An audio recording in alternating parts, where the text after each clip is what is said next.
swag. Whoa, whoa, whoa, whoa. I got a big bag, I got a big Mac. Gotta take them boys to school cause they skip class. They be trying to work my moves, trying to steal swag.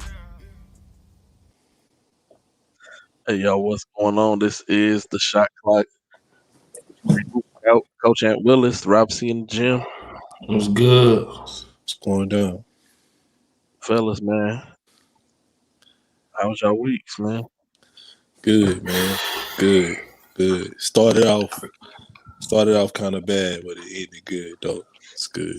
I'm back with y'all. So Yeah, man. It's been 2 weeks. About 2 weeks. Man, I got a lot of stuff to say today, so I'm glad we on today. Hey, been a minute. I mean, but again, state championships turned out pretty good. Got to see, you know what I'm saying, kids play, you know, get to hear about certain stuff, you know, so that's good. Rob? man, firstly, man, this been weighing on my heart, man. I wanted everybody to just take a moment of silence. First off, as y'all can see, Gary Carter, the baller plug, Extra Media, he not with us today. His grandmother passed away. Her funeral was yesterday, and a dude that I knew, you know what I'm saying, I respected his hustle and his grind and his mindset. His name was Xavier Roberson, and he was tragically killed on March the 8th, in the morning of March the 8th, downtown Houston area. Another African-American young man that was killed at the hands of gun violence. He had a great movement going on, man. He was a rapper. He also played basketball. He made it to the professional level overseas, but he had a long way foundation that he was pushing, along with Trader Truth and Cal Wayne. And I just wanted us to take a moment of silence for them, and then we could just move on from there. So if y'all would.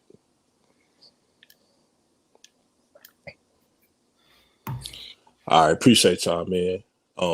I feel remiss to mention him, because even from afar, I admire people and their mindset, and for him to transition from playing basketball to just pushing that movement that he was doing, and you know, he was pushing the George Floyd movement because he knew him, and he was a big speaker of that, and he went all around the country speaking about the death of George Floyd and things like that.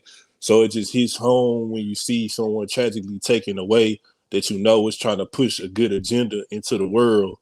But to leave a legacy like he left at 31, and to see all the athletes and, you know what I'm saying, entertainers, even locally, people was just mourning him. You could tell that he touched a lot of people in his way, man. So I just didn't want to get on this platform and not speak about some positivity, man. So I got you, man. Respects, you know, to all that he's done, man. And, you know, for anybody else who has suffered any type of loss, man, you know, we talked about Gary losing his grandma, man. yeah. Hey, I know how that feels, especially when you're really close with your grandma, and when you're grinding and doing things and then you miss out on a lot of stuff, you know, like birthdays, sometime holidays, you know, celebrating like their anniversaries. You know, you may miss out on those things that you take for granted until someone is gone, and then it all kind of hits you, and it's overwhelming at times. And so, you know, for anybody who's going through anything, man, hey, just know that, you know, God is a healer. He is. Um, and he's a comforter. And so, you know, we can only do so much with words. You know, we can only do so much monetarily as well, you know, but God can cover it all, man.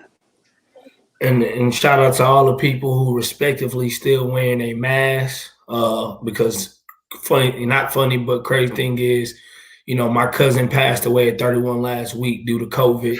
When we won a show last week, she got COVID probably like this, like 2 Mondays ago. Pretty much within 4 or 5 days, she passed away, got pneumonia after getting the COVID.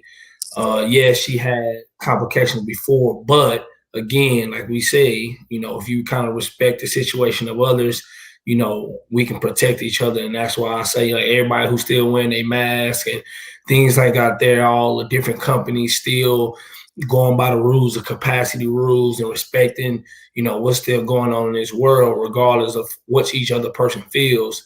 Again, we all have our opinions and we got to respect that. But those who respect others, regardless of their feelings, I'm always saluting that, because that's letting us know we care about the next person and not just ourselves. So just kind of with everything that was just said, and, with Xavier, man, I remember when that kid was hooping at Our Lady of the Lakes. You know what I'm saying? He could play, man. Really, really, really good dude. Seen a lot of times hooping with him and stuff, and different Fundy, different things like that. And, when I heard about it, people was calling him by his rap name. And I was like, okay, who's that? And then I started seeing pictures, and I was like, oh, wow, hold on, that young man, so it is crazy to see that, you know what I'm saying? Because, again, the times we in right now, I think we got to realize that every day is not promised, and you never know what can happen or what can go on day by day when we wake up each morning. So, most definitely, I'm with you, G-Day, on that. God is a great healer, and that sometimes we need to realize that every day is very, very important, and sometimes I think we forget that. I know we all try to enjoy ourselves, but we have to sometimes focus on what's important, sometimes not what we think is enjoyable. So, because that's really what it's about, what we hear, your purpose. You know what I'm saying? That's my motto. Everybody has a purpose, man. So, no, for sure. Figure that out. Facts. I figure that out. Hey, on a brighter note, man, state basketball went on, fellas. Yes, sir. UIL and Taps. Coach Ant, I know you was at a Taps match. Hey, talk about that a little bit, man. I mean, I'm just going. I salute Willis Christian, man. Reason why I salute them guys, man, out there, I would say Taps basketball is hard from a standpoint of getting recognition.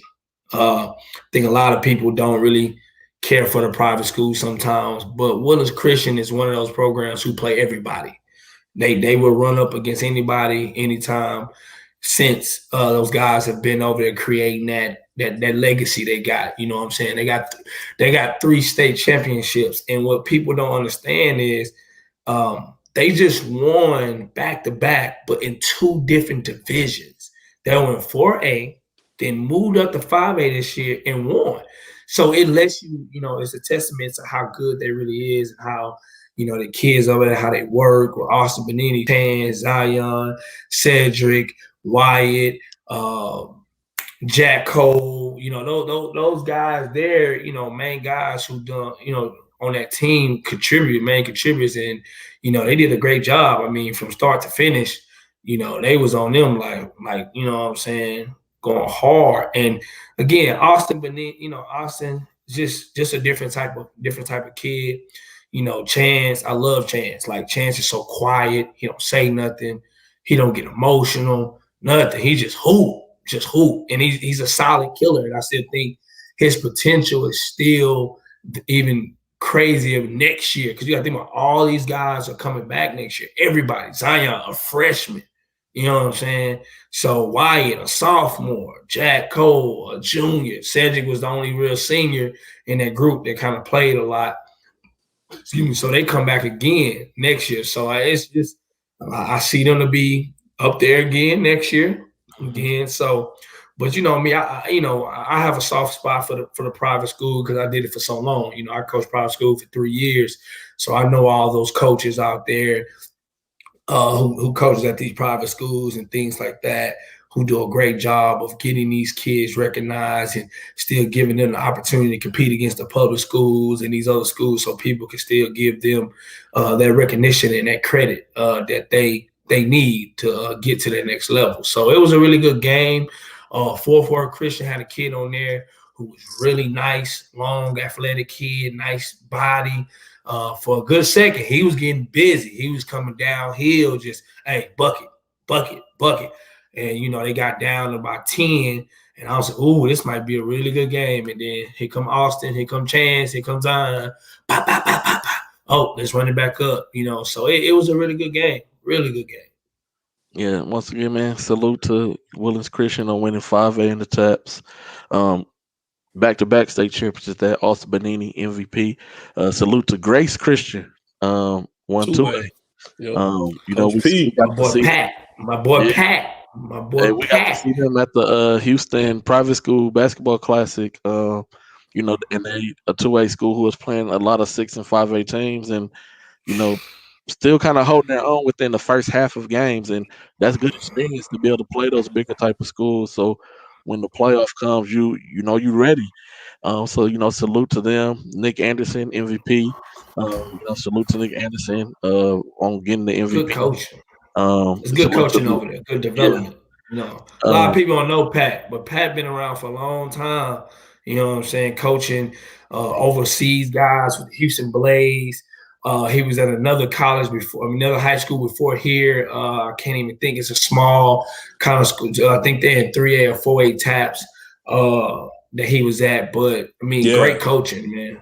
Great coaching. He's been a while for a long time, man. He coached and trained me when I was in high school. You know what I'm saying? One of the kind of like first trainers I had over in First Baptist down at First Baptist 610. Used to be at Fundy, all that, man. So I was very, very, very excited for my guy. It was big time to see him accomplish that situation. So.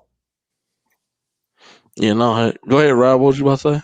No. I say, I want to say Fort Bend Academy. I don't know why I want to say that, but I know it was a 3A tap school because Nate Lacewell was there. But yeah, he been grinding for a while, man. I met him at the Fundy a couple of years ago, and always a good dude. Always about developing these kids, man.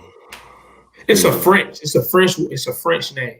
Okay. Because actually, it was like a school kind of like Audi had a lot of overseas transfers. That was there, and I can't think of the name right now. Yeah. So okay. Also, shout out, to the 4A TAPS champions, Westbury Christian as well. Salute to Chris Felix, got MVP, dropped 49 big buckets in the game. To drop 49 points is one thing, but to do it on the biggest stage of your high school career is another thing. So hey, regardless of who you playing against, if you dropping 49 points, it's a state championship, and everybody's giving they all. The game went into overtime. Like, that was a hard fought game. So hey, salute to Felix, salute to Coach Guidry over there, and all those guys at Westbury Christian, man, on bringing another state championship back home, man. This ain't no Dallas versus Houston. But hey, Houston, we kind of control the tap situation. I'm just saying. They like to throw that out there about the UIL all the time. So, where y'all at on the taps, man? I'm just saying, man. Big shout out to Chris Felix for trusting the process. That's one thing I would say. He did a great job trusting Coach. Gets it over there, Westbury Christians, when he transferred over there after leaving from Hightower. And I think for him, that was a great, great decision to him, his parents, that helped him develop into what he needed to be for his next chapter in college. So I give him a lot of cahoots for that, for trusting that process and trusting Coach Guidry to allow him to help him with his development, putting him on the stage to be a leader, because he's been that leader for Westbury Christian the last couple of years. So that's good for him. Get to see him grow up and see different things, him over the last couple of years, and just polish his game up, since he was in 8th grade. I remember in 8th grade when he was, looking real nice and just polishing, developing, and growing. So, yeah, cahoots to them, man. It's always good to see, again, another good coach, another guy that we all kind of know who's been around, did the AAU world, coached at St. Thomas, all that, to have that opportunity to win a state title, which is dope. You know what I'm saying? So congrats for sure to Westbury. Yeah, salute to Westbury, man. Then on the girls' side, as far as taps, man, we had the Village girls, state runner-up, Second Baptist. State runner-ups as well. So shout out to those ladies and those teams. Coach Brotherton over at the Village, shout out to him and all that he has been through with them girls, man. And then going on to the REL on the girls' side real quick. Shout out to Side Creek, even though they failed, man. Hey, still solid season, man. Shout out to 75 Rory games, Kendall, all them. 73-2. Yeah, it's tough, man. But they were Man, they that were sound like really some really that sound good. like some UConn numbers. Well, I'm saying 73-2. 73-2 in 2 years. They went to 3 state championships. I mean, two back-to-back state Two back championship to back, games. yeah. They went to the state semifinals. They Semifinals, freshman yep. year. Yeah. So, I mean, even though they didn't win, they lost to 2 great teams. But 75 games, you win 73 of them. I mean, shout out. I mean, can't take nothing away. DeSoto, I talked about him on here before in past episodes, man. They step off the bus with the all airport team with the girls, man. When you got 6'3", 6'4", 6'4", 6'5", 6'2", like that's tough. And they all coming back too next year. So Yeah, they all the DeSoto girls was returning, man. Also, shout out to Hardin Jefferson girls as well. that was the most hurtful one of all, G. That was the most. They lost. Shout out to King. King girls have won 20 state championships. But Ashland Jefferson them had it right here, man. And that back to back, they hit King hit a 3, and they turned it over. They hit another 3. It was heartbreaking to watch, man. Yeah, man. Then on to the boys' side, man. Shout out to Huffman Hargrave, for making it to state first time in school history. They just happened to fall short at state, man. The coach had a really good game plan against Jacob Harvey, man. Face guarded him the full 94 feet, all 29 minutes that he played. And so it's tough when you're doing that. And I mean, 94 feet, not the high school regulation court is 84 feet. They played on a collegiate NBA size court. That extra 10 feet over that 29 minutes that he played, kind of that starts wearing. I'm talking about as soon as the ball went through the net, they was on them. And so that you just still shout out to Huffman Hargrave, phenomenal season, man. They played in the preseason jam. Played against some 6A schools and had a really solid season. I know a lot of people don't particularly care for them, but hey, shout out to them as well, man. G-Dot, I see you on the feed, man. Once again, we salute you for all you do, man. Our prayers is with you, man. Condolences to your family.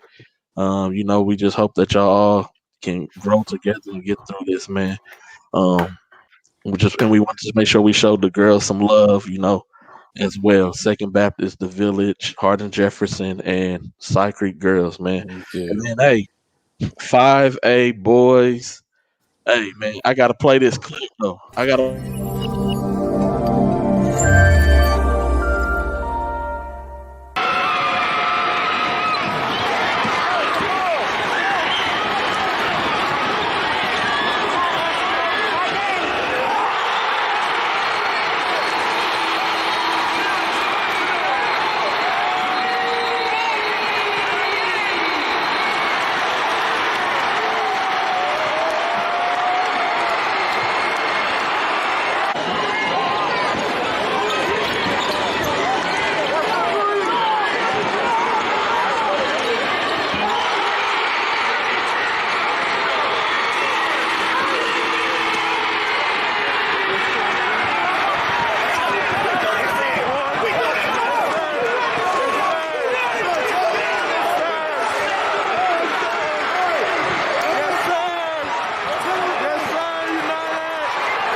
Hey, man. Arsenal, man. 2 big time shots. two big time Man. shots, man. Woo! Two of them. Gang tying shot Woo! and a wave off Hey. 320, man. Hey, Hey. to go Hey. undefeated, win state. Hey, man. Hey man, salute to Beaumont United Timberwolves, Coach Green, and all those fellas over there. Wesley Yates, Traylon Porche, Kendrick Henry, Clarence Pye. I always mess up that last name, man. Hey, Caden Dotson and the rest of the cast, man. Just a salute to United, man. Hey, big season for them. Everybody comes back. They lose Kendrick. Hey, any college is looking. He is a steal. Telling you, he is a steal. He's going to play both sides of the basketball. Collegiately, he may not be doing a lot of scoring, but hey, he'll help your program. He will. He's going to help. So hey, Dude said they still partying in Beaumont. I believe it, man. I believe y'all still partying, man. Rob, baby, talk to me, Rob. Hey, talk to me, baby. First of all, let me say this. You better go. What's up? I salute to all them, to Kendricks and Terrence, Traylon, Wesley, all them, Dotson, Paye, all them, everybody who came together. Coach Green, legend. This is what, 4th time going to state, 2nd time winning it. Just the whole community, just the fact of putting two rival schools together and them coexisting with each other, like coaches not being selfless and showing the kids not to have egos, and the kids, you know what I'm saying? Terrence was in 8th grade. I don't know what side he was gonna go to, but just knowing like, man, now I gotta go to school with somebody I really don't like. Now I gotta play basketball with somebody I really ain't like. You know what I'm saying? And I heard Coach Green speak about this early in prior interviews. It was the kids before them that came, the Casey Harrison and others that was selflessly putting their egos to the side for the betterment of the team. So to make it in the COVID pandemic undefeated, they beat 6A teams, they beat 5A teams. Me and G-Day was talking about this the other day.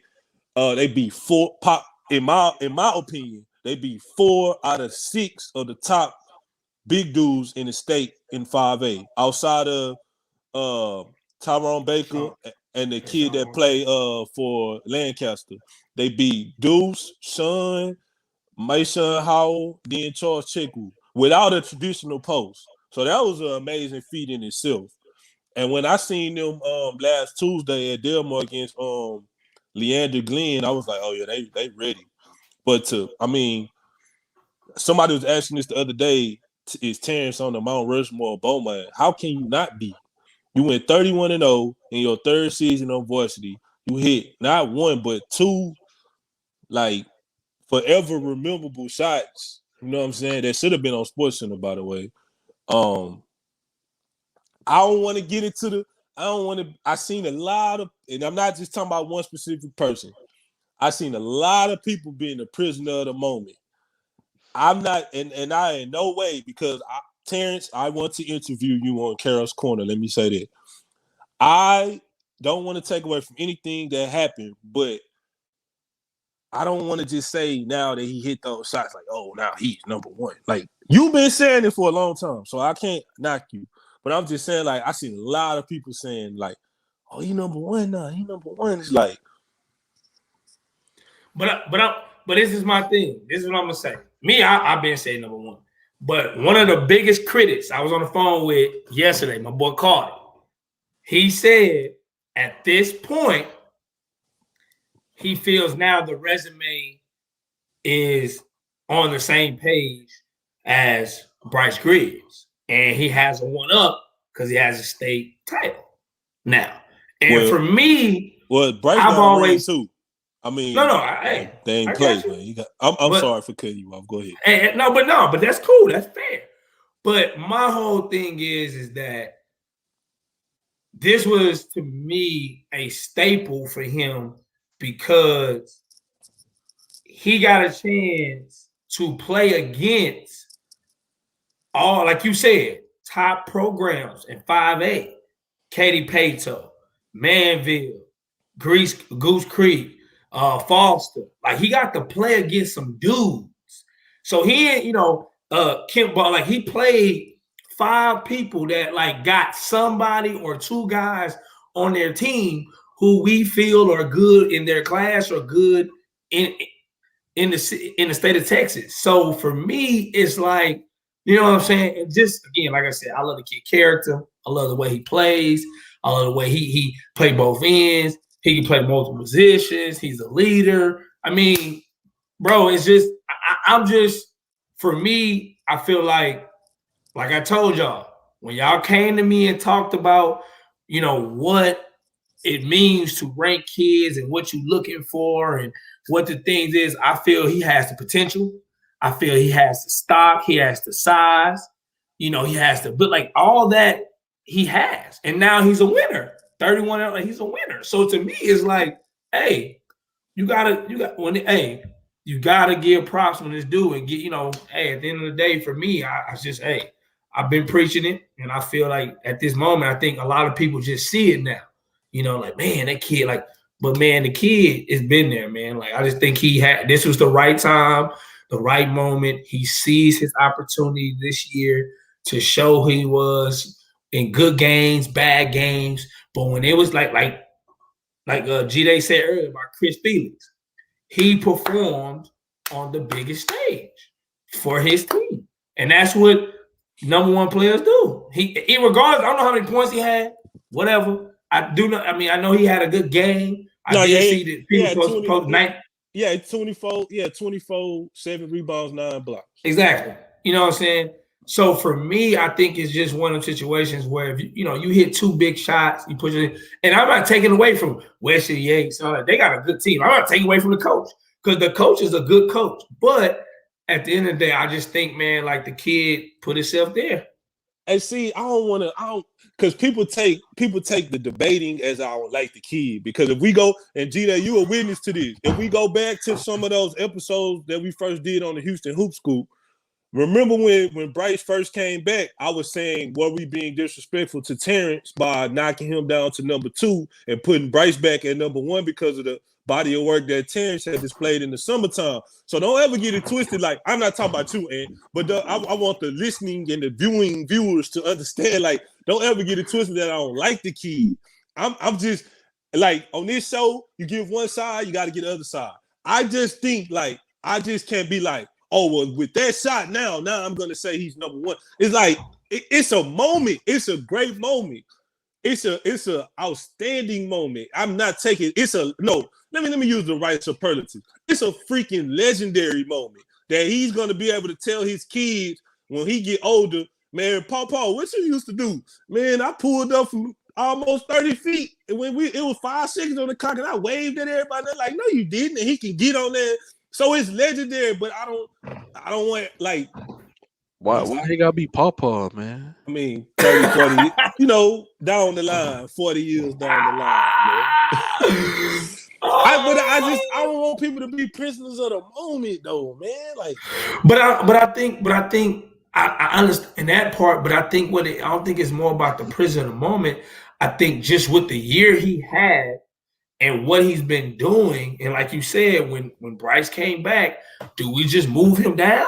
Do we like oh well, this and that? And it's like, okay, for him, I think I put a chip on his shoulder. Like, okay, well, I'm just gonna keep building my resume. I'm gonna keep building my body of work. And I feel that when you doing that, the best way to do it, because this is the thing, I would have got killed. People would have been killing me if he would have never won state or lost second, third round, like if he lost against Foster. When I said he was gonna beat all those top contender teams, but now that he won, it's like, well, hey, we got to give it to him. And that's what they feel. I think everybody kind of see like, well, we know he was good. We know he 1A, 1B, like my boy Carter say, but I feel with that win, he gave himself the opportunity to be where he needs to be. Nah, that's for sure. I mean, he cemented. He probably won't never play for food again in Beaumont. He cements. He on the Mount Rushmore with Kendrick Perkins right now. As far as Beaumont legends, in my opinion, and I've seen a lot of good Beaumont Central and Beaumont Ozan teams. Starting off in the early 2000s, he right up there with everybody.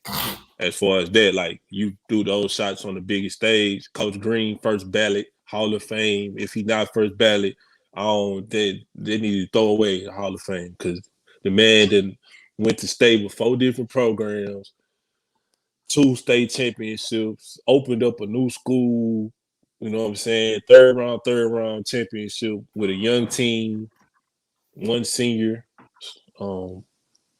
Ain't much you can say, man. And yes, for everybody that keep on Glenn and all you guys from Dallas, they keep on telling me, y'all taking the championship for Beaumont. Surely is. Greater Houston and surrounding areas. I surely am. If I could have went to Beaumont the other day and danced with them, I surely would have been down there dancing with them. But nah, man, shout out to the Timberwolves, man. What can you say, man? I'm gonna put this on the screen. Man, I'm not gonna touch it, but I'm putting it up there. The answer to the first question is no.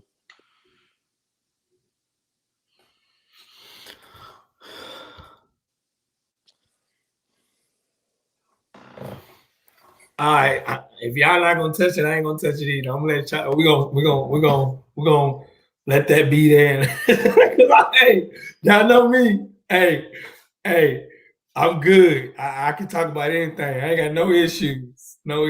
So, nah, he ain't. It's just I feel that's more of a different show. Talk about. Where we can like really we try to stay as positive, uplifting as possible on this. Oh, I ain't gonna. No. I mean, just for people who may not know. Yeah, he still got a lot of room. He ain't hit his peak at all. I mean, at all. But I will say, when he say what has he done, haven't seen already. I mean, for kids in high school, I think ain't many kids done. You know, like he's done a lot. I mean, I've seen him do some games where I'm like, whoa, like he got busy on some guys. But the one part that the 2 parts that I'm a little like I might have to agree is has he gotten better in this and last year? And Terrence has gotten better each year. Yes, Terrence has. Now, the reason why I'm gonna say I don't know if Bryce has gotten better is because when you see a kid start off so good, so young, I think we try to put this, situation in front of him that, well, man, hold on, he got to be this. He got to do this. Man, he can't lose. Like, he the best. And it's kind of like, I don't know, So I don't know. Like, what do we need him to improve on? I guess with his question to say, has he gotten better? Because I think some of the stuff he needs to improve on has nothing to do with basketball. Has nothing to do with basketball at all. Nothing. The stuff that he needs to improve on to make him be the guy that I think he can be has nothing to do with basketball. And that was my point. That's why I said it's a different show because it's not. To me, it's not basketball related. No, exactly. So that's what I'm saying. But I'm still going to say Terrence Arsenault. If we're going to talk about the true definition when we start ranking and stuff like that. And when you start looking over the next years of what this game is going to be about, college, NBA, whatever, however far he goes, he is a 6'5", 6'6", 6'7" kid who can play 3 positions. So when we look at the game, that's what the game is about. Those type of, type of players, when you look at some of the best players, that's what we look for. If we're looking for guys, we like, hey, he's a top prospect kid. Can he change my program? Well, we ain't looking for 6'2", 6'3", 6'1" guards to change our program. We're looking for 6'5", 6'7", 6'8" who can play on the wing, put the ball on the floor and score all at 3 levels and play defense. So that's why I say he's number 1. Because if we're saying program changers and stuff like that, when you got a kid who's 6'5", 6'7", can score at all 3 levels, play defense, guard multiple positions, hey, that's a top prospect. That's what I see. So that's why I say he's number one. Not so much of some of the other stuff about, has Bryson got better, this and that. I think it's just Terrence has gotten better. He showed that he's the top guy right now. That just is what it is. Hey, up next right now, we're going to switch it up a little bit. Hey, we got Carol's Corner. Follow Carol's Corner. We're going to have What You Talking About Willis. Y'all make sure y'all stay right there. One thing you'll never see me do, and that's giving up. That money, you right, can't get enough. Pump pressure to the game, and I ain't letting up. What's going on, man? Welcome to Carol's Corner. Today, we have a two-time All-Region, two-time All-State, three-time district MVP, state championship all-tournament team, and a state runner-up, Mr. Jacob Harvey. Welcome to Carol's Corner, Mr. Harvey. How you doing today, man? I'm doing good. How are you? Good, man. So we're going to jump right into it, man. At the beginning of this season, when you guys went to go play at the gym at G-Day's preseason jam, did you know that this was going to be a special season? Honestly, we didn't. We knew we had talent. We knew we could be good this season, but I don't think we really knew how good we could actually be. And we performed really well at that tournament, and that kind of gave us a little confidence going into the season that we could be really good and we could be special. Gotcha. You guys finished the season at 29-2. You went 12-1 in district. You did take a loss to Hardin Jefferson. You went on a 12-game winning streak up until you lost to Argyle the other day. Talk about how that loss helped y'all get back on track in the middle of the season. Yes, sir. Yeah, we were undefeated until then, so we didn't really know. We didn't really had a loss yet. We didn't know what it felt like, and I think it opened our eyes and showed us what happened if we weren't all on the same page and played good and showed to play. So really opened our eyes, and we came back after that and played hard and kept it rolling. Gotcha. So I remember in your sophomore year, I was there when y'all beat Fur after Hardin Jefferson played Yates. Y'all ended up playing Silsby in the third round and y'all lost.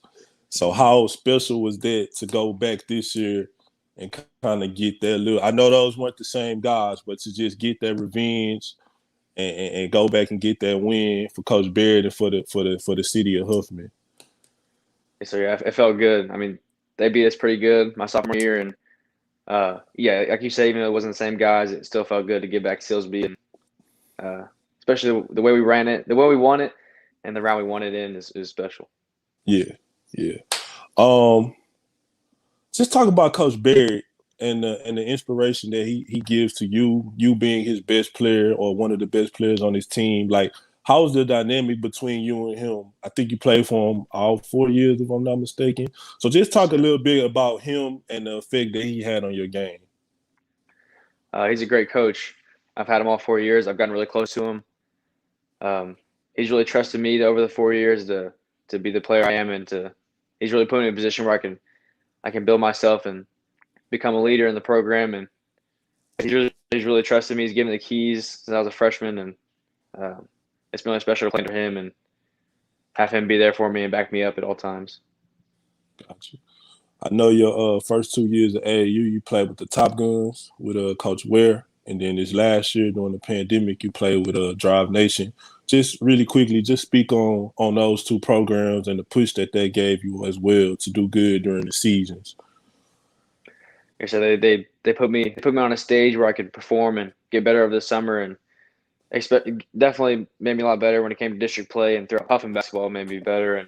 And got to give props to both those organizations. They great programs, great coaches, and really highlighted me as a player. And I can't thank them enough for what they did for me over the summer. Yes, sir.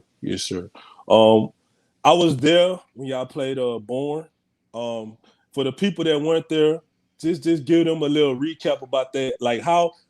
Did you have how were you feeling that last sequence? You got the ball, you hit a pull-up jumper. That your boy Gary stole it and found you in the corner for a big three that almost blew the roof off Delmore. Just walk us through that. Like, what's your mindset going through plays like that? That sequence is crazy. I mean, we were down 4. We knew we needed to score. We hadn't scored in a while, No.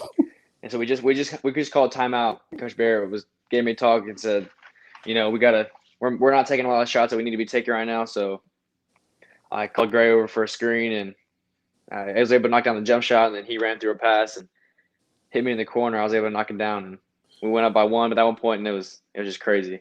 Yeah, it was loud in there. It was loud in there. Last high school question. Just talk about, even though you guys didn't get the outcome that you wanted to get at state, and even though state wasn't as usual as it was, but you only playing 1 game there. Just talk about how special that was for the city of Huffman and for yourself and your family and friends, just to see you playing on that stage and how it felt when you walked in the Alamo Dome, man. I know you guys went against a tough Argyle team. They've been there before, multiple state championships. But just talk a little bit about the feeling that you got just making it that far, the sense of accomplishment that you guys had. So yeah, you definitely got to tip your hat to Argyle. They were a tough team, and I've been there before, but we were just thankful to be there. To walk in the Alamo Dome was super awesome. I mean, we never played on a stage like that before, and the treatment we had when we got there, I mean, taking a charter bus there is all super special, and especially for the town of Huffman, so many people support us at playoffs, and our student section is crazy. I mean, they show out every game, and the support we get is unbelievable. They love watching us play and love supporting us, and just to play the Alamo Dome and be on that stage, especially for my last high school season, last game, it was really special for the town of Huffman and for all of us on the team. Yeah, I wish I could have played against Spring Branch Memorial, because y'all two got the best student section, man. Y'all is crazy. Well, so they're crazy. I know you signed to Trinity in San Antonio. Just talk a little bit about what went into that decision, and also tell some younger kids what you feel like you need to improve on to get when you get to the next level too. Yes, sir. I've been on a couple of visits before, and I knew as soon as I stepped on Trinity campus and met Coach Smith and Coach Holmes, I knew that was a place for me. I just felt like home, and looking around, being in San Antonio was super, super awesome, and I knew Trinity is where I wanted to go. And I'd say the thing I need to work on and build on is just my speed and strength. It's being strong is a big thing in the next level, and that's really what kids should work on, and just building some strength to take some contact and be able to play against bigger guys. Yes, sir. Yes, sir. Last question before we get into this or that. So we throw out a lot of names on this show as far as shooting in the city: Christian Ashby, DJ Richards, Jacoby Flores.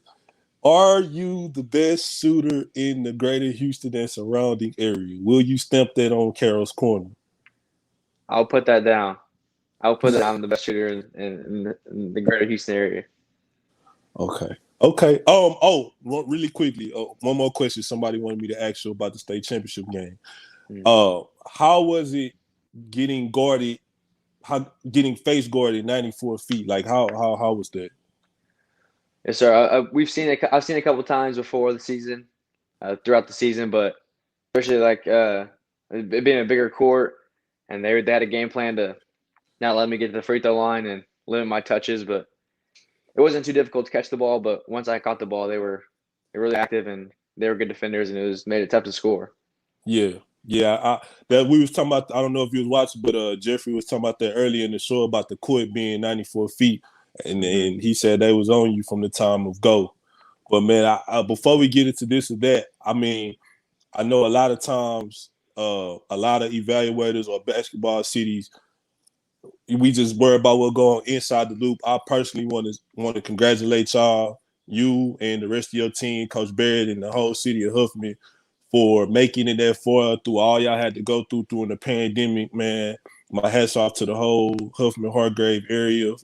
I'll never doubt y'all again. I picked Yates to win the region. Jeffrey Day did pick y'all since August, so I gotta give him his props on that.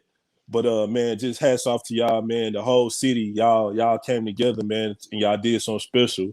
I always tell kids to leave a legacy, man, and you did that. Your name's gonna forever ring out in Huffman and all over Houston. So thank you. We're gonna get into a game of this or that. I don't know if you're familiar, but I'm gonna give you 2 options, and then you tell me which one you like the best. So I always ask this question: LeBron James or Michael Jordan? Michael Jordan. Ah, my man. Gotta go MJ. Yeah. Would you rather do individual workouts or play 5-on-5 pickup? 5-on-5 pickup. Why? Nobody never said 5-on-5, so I gotta ask why. I feel like in 5-on-5 I've got a better chance to work on my game and to experiment on the other guys, and especially playing with pick up with older guys and bigger guys allow me to expand my game. Okay. Game winning shot at home or on the road? Ooh, on the road. On the road. Silence the crowd. Silence the crowd. That's right. Okay, and I switched up my music question. So, J. Cole or Kendrick Lamar? J. Cole. Oh yeah, you really, yeah. You can ride in it. Yeah, Jay, man, I'm Robert Carroll, man. This is Jacob Harvey, man. I appreciate you for your time, man. Yes, I appreciate you. Thank you. Man, thanks for hopping on, man. Of course. Thanks for having me. Yeah, know you since freshman year in high school, man. You and Lil Jeff on the Top Guns, man. Yes, sir. Man, just really, happy for you and your family, man.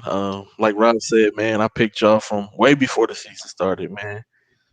Just from watching a couple of games last year and then knowing that pretty much everyone was coming back. Y'all lost a couple of players, but just the core that I knew that was coming back, I knew you guys were solid, which is why I invited y'all out to the preseason jam as well, so y'all can get some bigger schools. And hey, man, I'm happy for you guys and all that you accomplished, man. Yes, sir. Thank you for all the support you showed me and my family. And it really means a lot. I really appreciate it. No problem. Jacob, I got a question for you, Jacob. Yes, sir.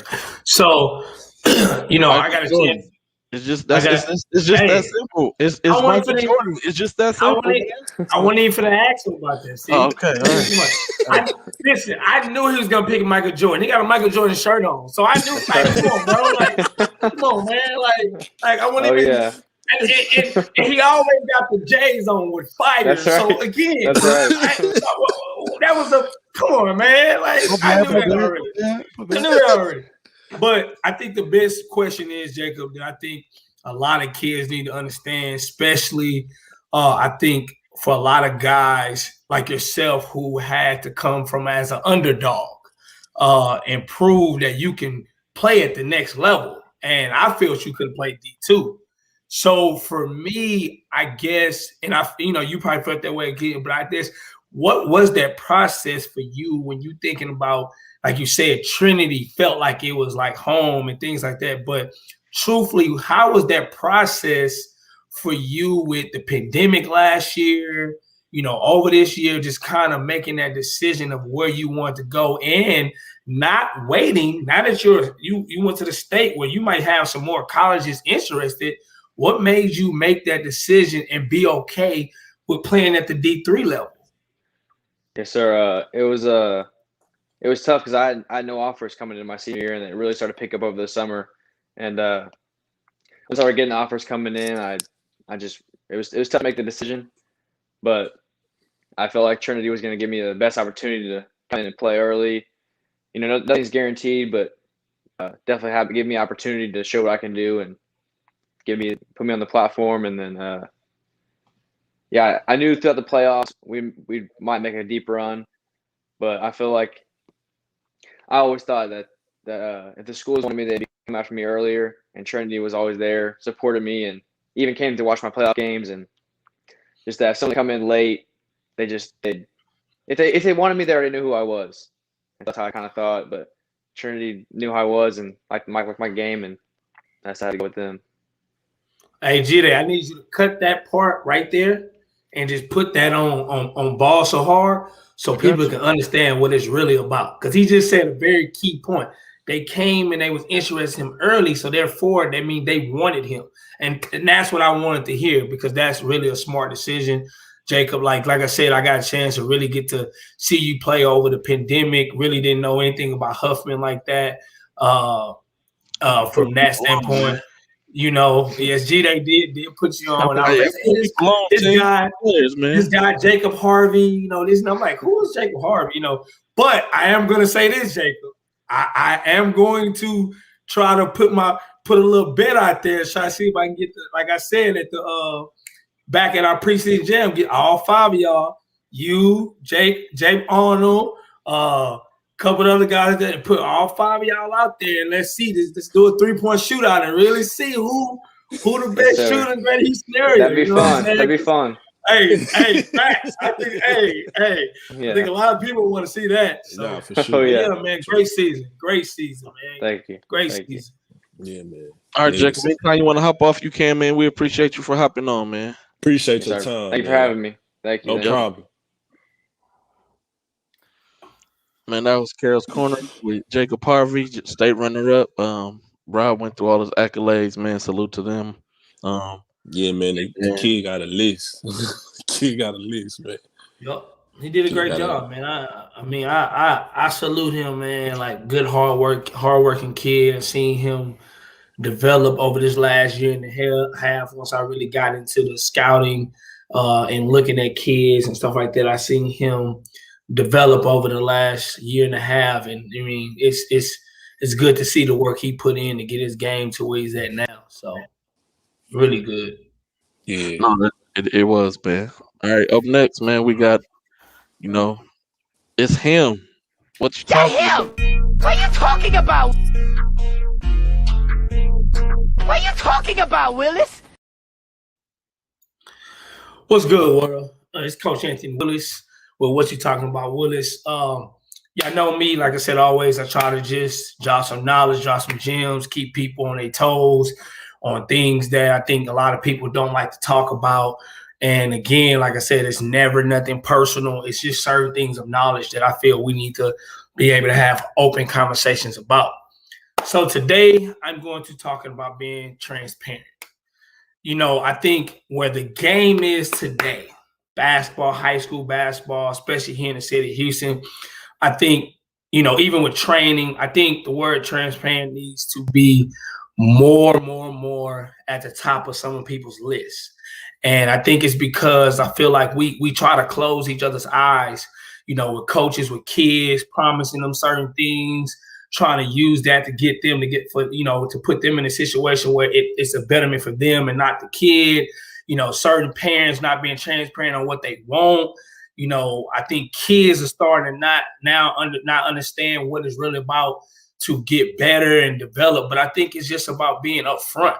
I think sometimes now we worry about the things that don't really matter because we're all trying to like figure out a way how to finagle each other without just going ahead and being upfront. And I think the reason why I brought this word is because I'm seeing a lot of situations now in the grassroots world when it comes to training and stuff like that. And it's, you know, I think we need to be very, very honest and transparent with each other when we're talking to these kids about their development and about us as coaches, grassroots, you know, directors, you know, everything that are we putting that kid in the right position for themselves and not for us. I think that's a big issue. And then I think also parents, just be upfront, you know, tell us what you want, tell us what you're looking for, you know, because I feel like we're starting to get the wrong idea of what this game is really about. And to me, it's about being a student athlete. You know, I think it's about kids getting the opportunities to play at the next level. But I feel like everyone has their own agenda. So I think that's what the issue is that they're afraid to let people truly know what their agenda is and be okay with that person's response, whether that's a player, whether that's a parent, whether that's a coach or a director, on where they see these kids and where they see the opportunity that can really help this kid in the different situations they put themselves in. And I think it's just starting to really hurt our game because we're lying now. We're starting to lie to a lot of kids, a lot of parents, and we're seeing kids fall short of what they may be able to do at the next level playing. Like we always talk about, there's a lot of kids in Houston every year not going to the next level. And I think it's just being about being transparent, being honest with these kids up front from day one, what they need to do to get better, what they need to do to, get to the next level. And I think we just need to get rid of the agenda. It just needs to be about basketball. It needs to be about, helping these kids, helping these parents understand what they need to do to help their kid out. And I just feel like that's very, very, very important. And I think it's just getting out of hand. I think we're starting to lie a lot. And I'm going to keep saying that because I feel at the end of the day, I've heard people say, what's being real? And we always try to come up with a definition of what's being real. And I think being transparent, always being transparency, I think is the best way to be real, regardless of the situation. Because at that point, you're letting a person know how you really feel, and they have the opportunity to make a choice, and then it becomes a better situation. So I just think we got to get better with being transparent with all these kids and these parents out here, and let's do better with helping kids get in the right situation. Guys, talk to me. As Mr. Dudes just said, man, hey, most of these kids and parents want to be lied to. No. They want to be lied to. How many times have I said that? I've said that on multiple platforms and multiple shows. They want to be lied to. If you tell them the truth, they will not accept it, nor will they go with it. But that is the problem right there. Now, they want to be lied to, but let's think about it. If you've always been lied to, you're going to start believing that's the truth. So when someone comes and tell you the truth, you're going to be like, nah. Because they're used to hearing the lie. They're used to hearing what they were told to be bamboozled. So it's kind of like what you said always, Rob, like some things are the way they are. And that's the sucky part about it, because it's like, if I'm being real and telling you like, hey, this is where I see your son, this is what I think he can do, this and that. But then this guy, oh yeah, man, we got the top team, this and that. And then you walk on the floor, you're on the second team, you like, dang, hold on, like, but the parent gonna tell you, hey, I'm on this team. I'm like, oh, okay, got you, okay, no problem, But again, I just think we got to get better with it, because it's getting out of hand, man. It's getting out of hand. And it's hurting basketball. It really is. It's hurting basketball. And I'll give my opinion, my 2 cents in. Rob, man. Hey, I'm not always quiet all the time. Hey, this platform is for y'all, man. Hey, I want everybody to grow their brands individually and collectively, man. Y'all know how I am. Yes, sir. But a lot of parents aren't honest with themselves. And so when you're not honest with yourself, it's easy to fall for anything that anybody tells you. That's just my 2 cents. And I say that because, man, I sound like a broken record right now. Because I've always been honest with myself and my son who played basketball. I never ranked him, never told him he was a Division I player. Never told him none of that stuff. Hey, you need to work on A, B, C, X, Y, Z. And just kept it real with him at all times. Because if I can't keep it real with him, how can I keep it real with your kids and you? And so then when I do keep it real with you, don't get upset with me. Or don't tell me that, oh, I thought you was a basketball guy. I don't want to hear that stuff. I don't. Because if you ask me for my honest opinion, I'm going to give you my honest opinion. And so you may like it, you may not like it, but it just is what it is, because I have to be real with you. I have to keep it 100 with you, because I've always kept it 100 with me and my own. And so a lot of parents, they're not realistic in what their kids really are. They're not. And they think just because my son's on the team with the kid who's going D1, or we played against kids who's going D1, and my son has scored buckets on kids who's going, that means diddly squat. It means nothing.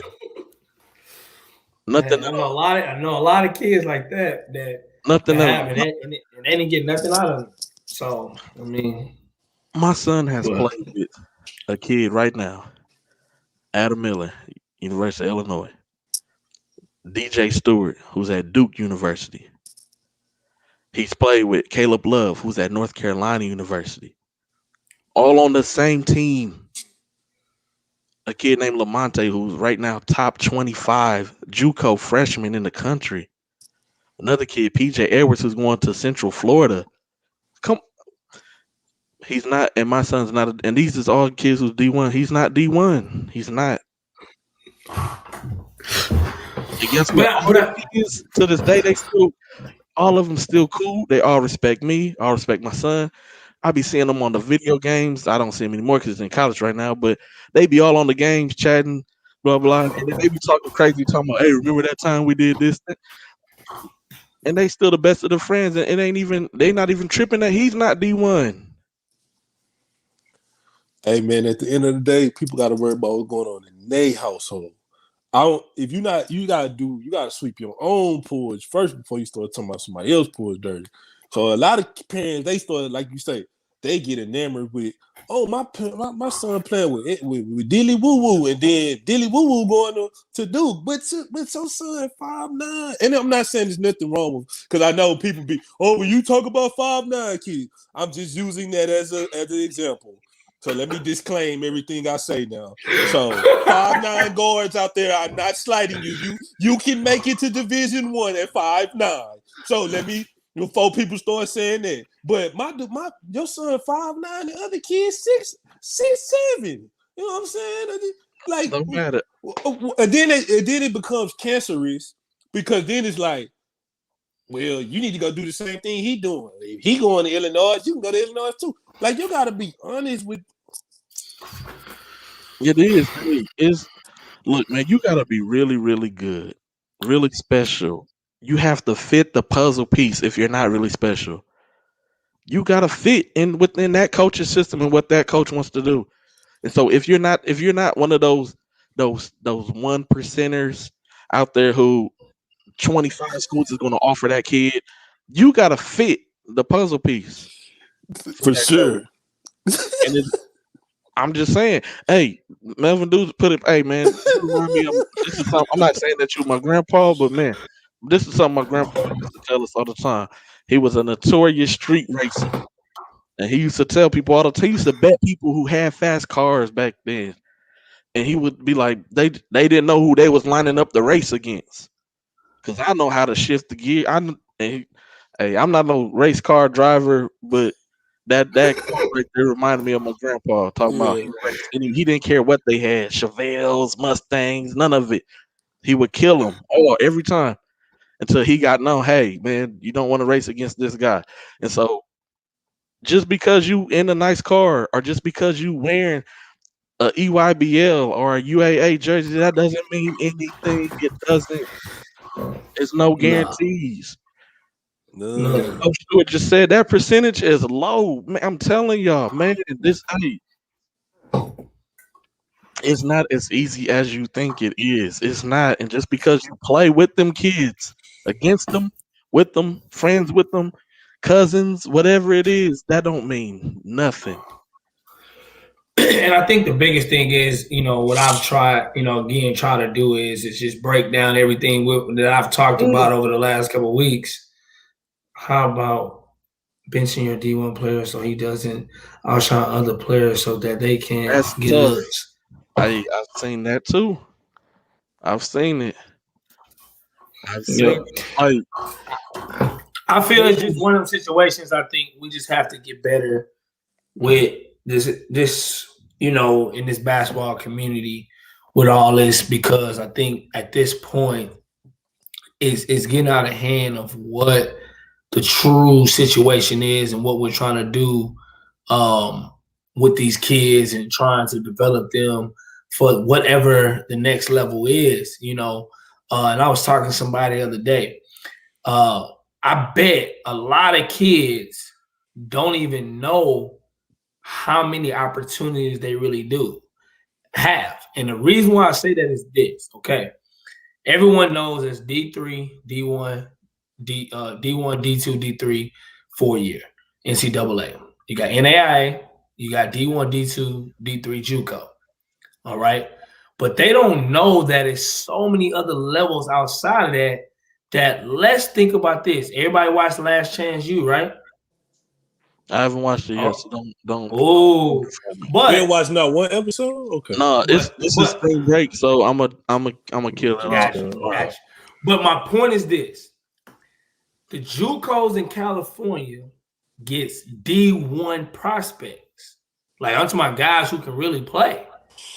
But the situation is like a D3 in Texas because they don't get scholarships. They don't get money.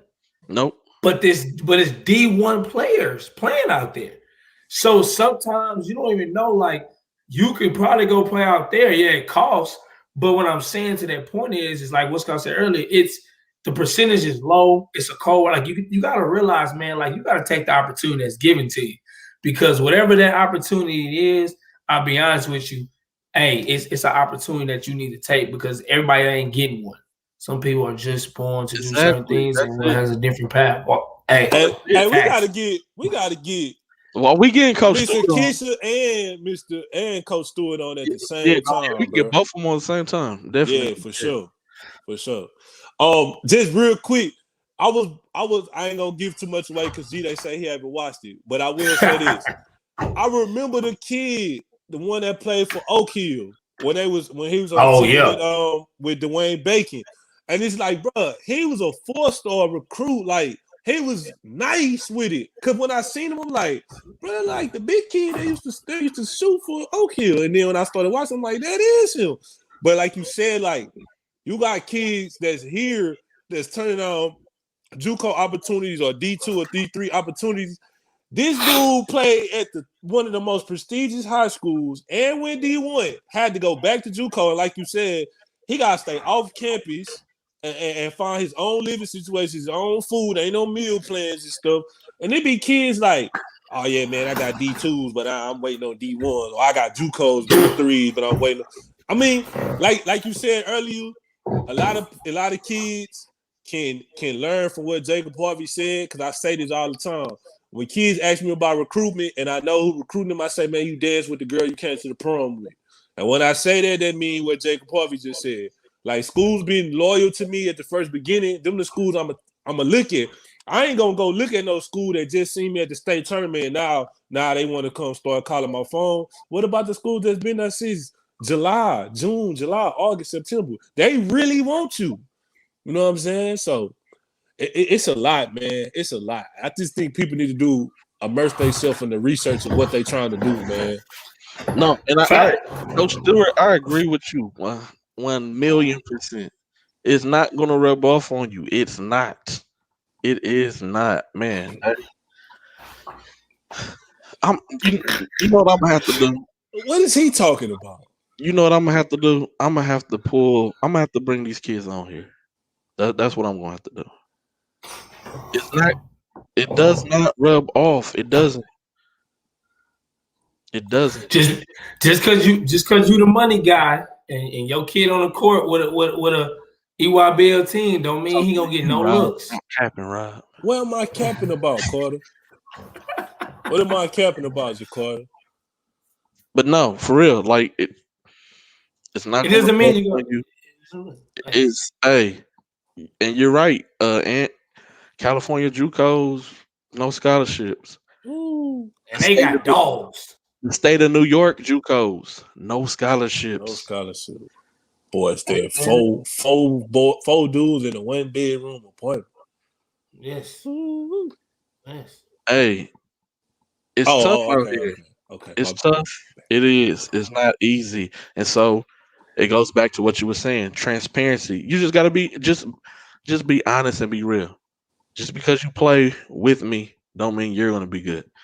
Just because you wear this uniform doesn't mean that you're guaranteed to get anything.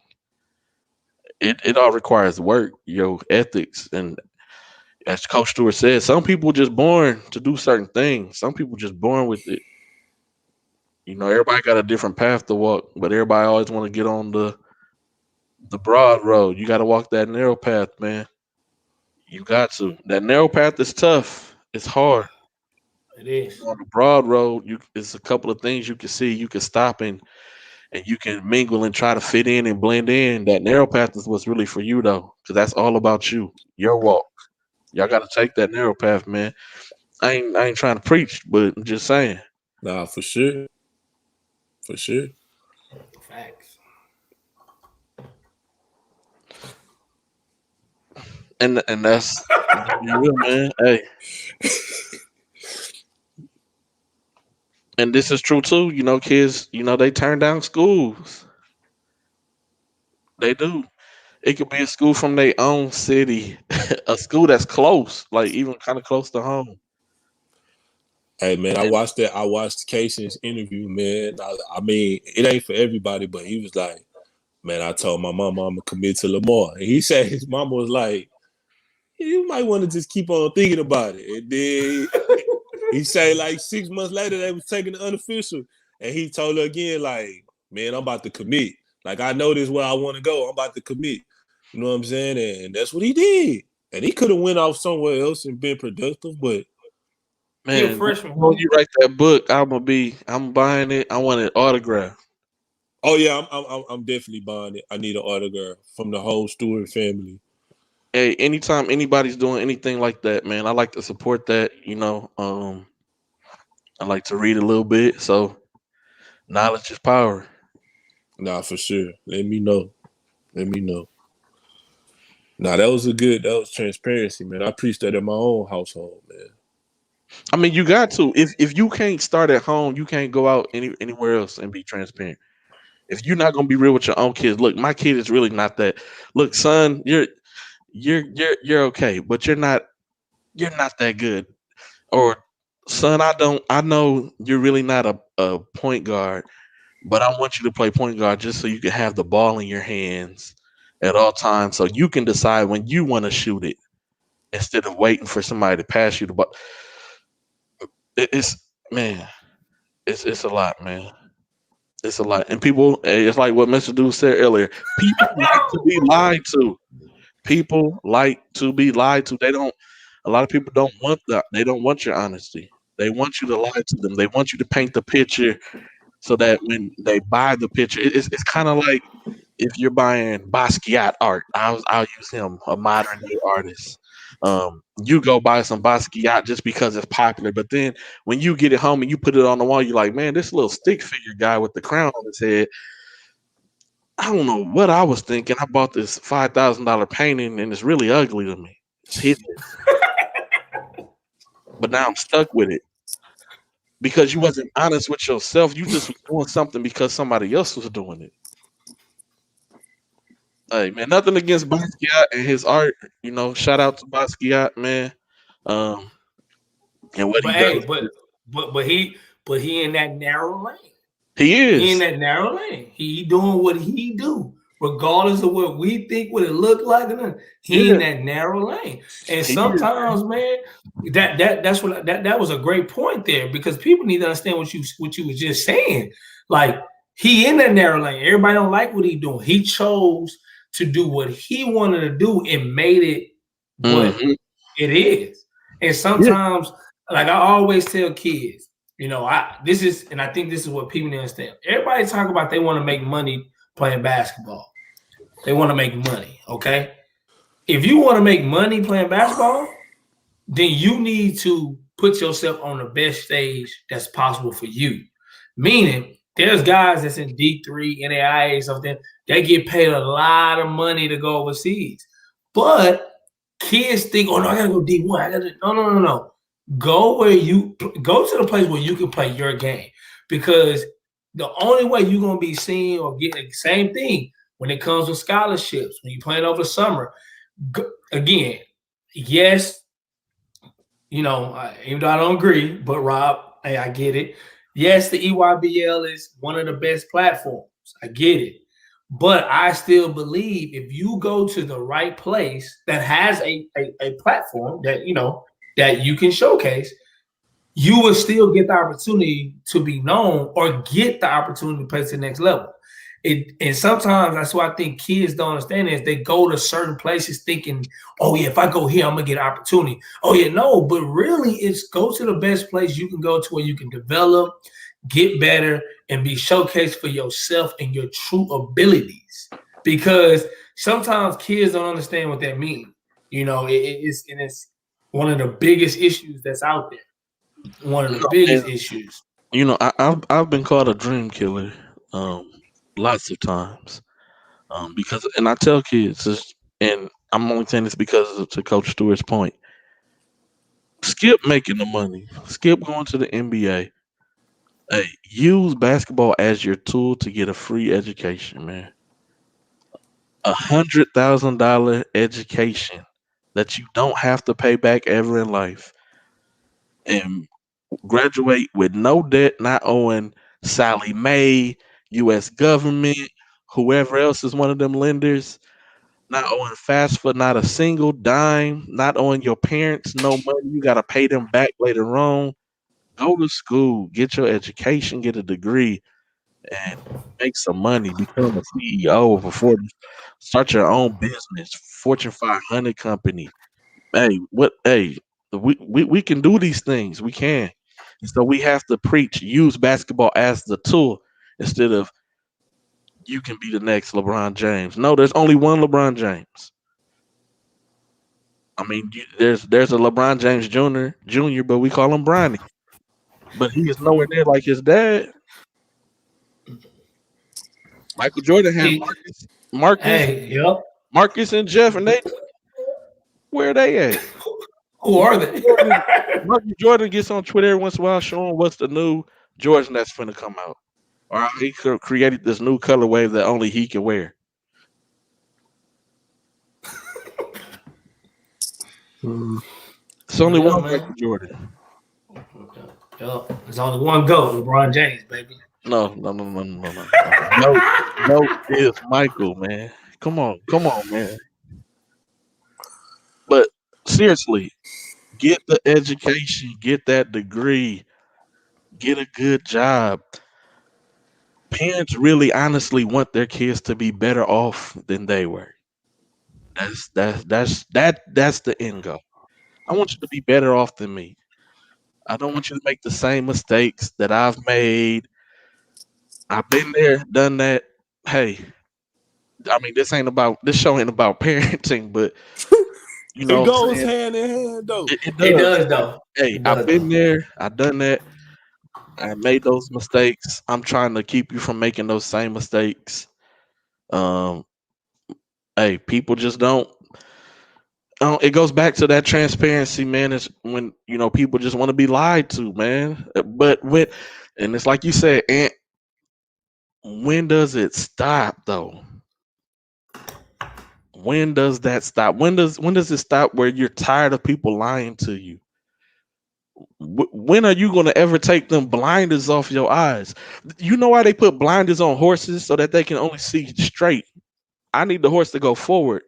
I don't need the horse to get distracted and try to go over here or go over there. I need my horse to go straight forward. They put the carrot in front of the donkey to make him go forward.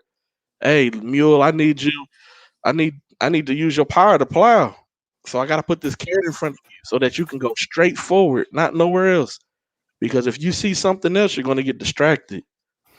Man, he must have been in my house last night. I was talking this same speech last night. Every man got their own path, man. And I know we're not talking about parenting, but like you said, I have kids ranging from 17 all the way down to 1 year old. And I tell my kids this all the time. I don't care if you don't like me sometimes. My job is not for you to like me. But at the end of the day, when I'm dead and gone, if you're able to take care of your family, you have a job, a degree, you have a bank account, a savings account, you're taking care of your kids, you're being a productive citizen. I have answered the bell for what I was supposed to do and implement to you as a man and a male influence in your life.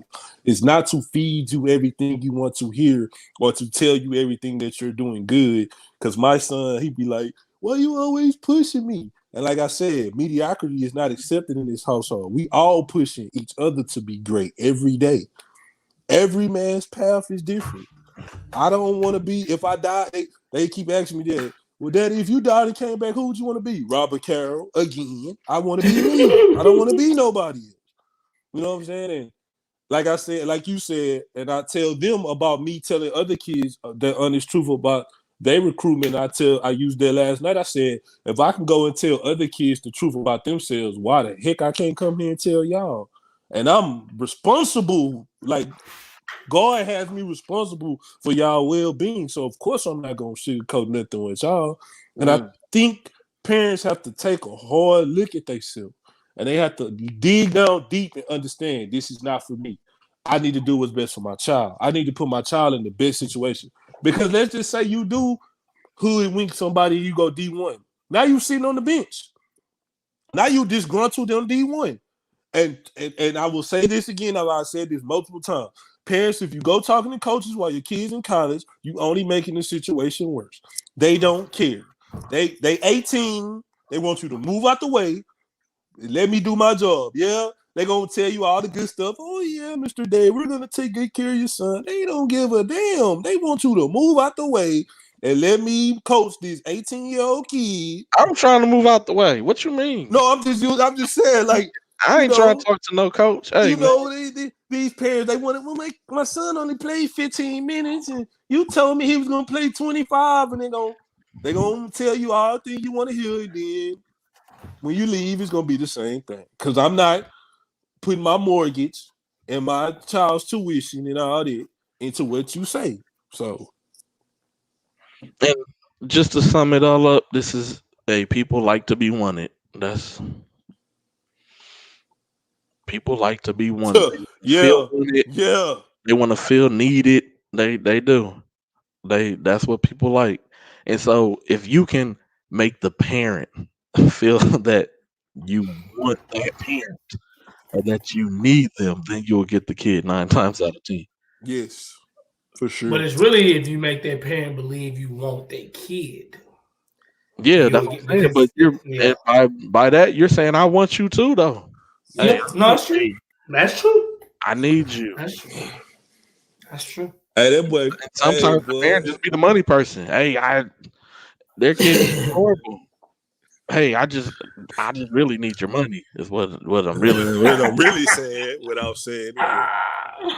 I'll put your kid in there once in a while, but I just really need your money. I really need it. Because I already can read you. You're the type of parent, he's gonna become friends with him, and I know those kids can't cover it. And they're gonna get close, and you're gonna be like, oh, they could just stay with me in the room, or I got it covered. And man, hey, I've seen it happen time after time. It just is what it is, man. Yep. What's next, guys? Man, next high school award. It's about to get spicy. This one is a hot topic, man. Can I go first, please? Go ahead, man. Go. Hey, I'm gonna say this before you go. Nobody, I don't want to hear nobody. I'll get upset with what Rob about to say, especially what I'm about to say, because it ain't personal. Like I said again, it is basketball. I need to put that disclaimer out there. I am in no way discrediting any kid that I'm about to speak of. Well, I have to get this off my chest, or I wouldn't be who I am. So I brought this to G-Day attention. So about a week and a half ago, I was scrolling on Twitter, and as y'all know, I had DJ Richards on as a guest before. I just took for granted that DJ Richards won the district MVP. I didn't even look because I'm like, he gonna be putting the video up saying, yeah, Rob, I got the district MVP, just messing with me. So I didn't even look to see. And then I was scrolling on Twitter one night and I seen Gaston Ellie won MVP. Now, don't get me wrong. Let me say this. To Miss Gaston, to Mr. Ellie, Mr. Mario Ellie, you're a legend in the city. Ms. Gaston, you on TV. I respect everything y'all do for this city. I am in no way discrediting your son. He had a great year. He had a phenomenal year. They went to the second round of playoffs. But it's no way that if I had a blind resume and I put that a kid averaged almost 30 points a game in district, 7 to 8 rebounds in district, was the focal point of every defense he faced, went undefeated, had an 18-game winning streak, and he upped his play in district, lost in the third round, that you could tell me realistically that kid, it could be whoever we want to name. It could be the moon and the stars, that the moon and the stars don't win MVP. That was a travesty. And I just want to know, I haven't heard anything about it. I don't even know how it went down, because that is one of the ones that I have seen in the last 10 to 12 years. I normally don't care about awards, and you win awards, you win award. But that one right there just kind of got to me a little bit. I'm like, this kid was clearly the best player in the district, one of the best players in the whole entire Greater Houston, and he doesn't get the award that he probably rightfully deserves. Like, that was bad. That was really bad. But it's the coaches vote on the awards. But that's my point. See, y'all know me. Dude, that's my point. So let's keep this 1,000. Okay.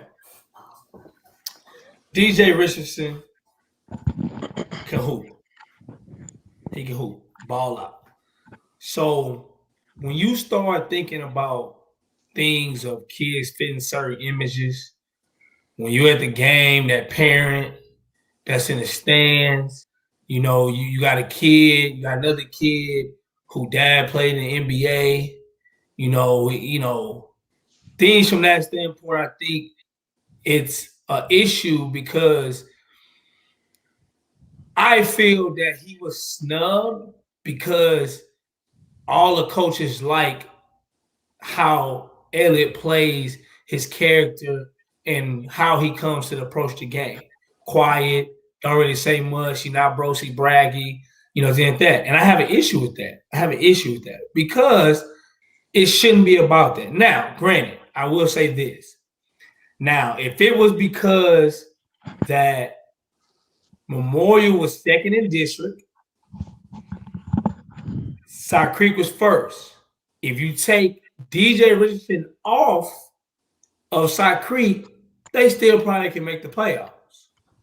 But if you take Elliott off of Memorial, they probably just trash. Like, they don't make the playoffs. So if they're saying that's what the most valuable player is, okay, I guess he's the most valuable player to his team. He's the most valuable player to his team. But I thought it's about just district play, numbers, different things that he said it was going to happen. Man, it sucks. But when you look at, like you said, the stats, everything he did to every team, they went undefeated. He was the leader. To me, like, my guy should have got the award.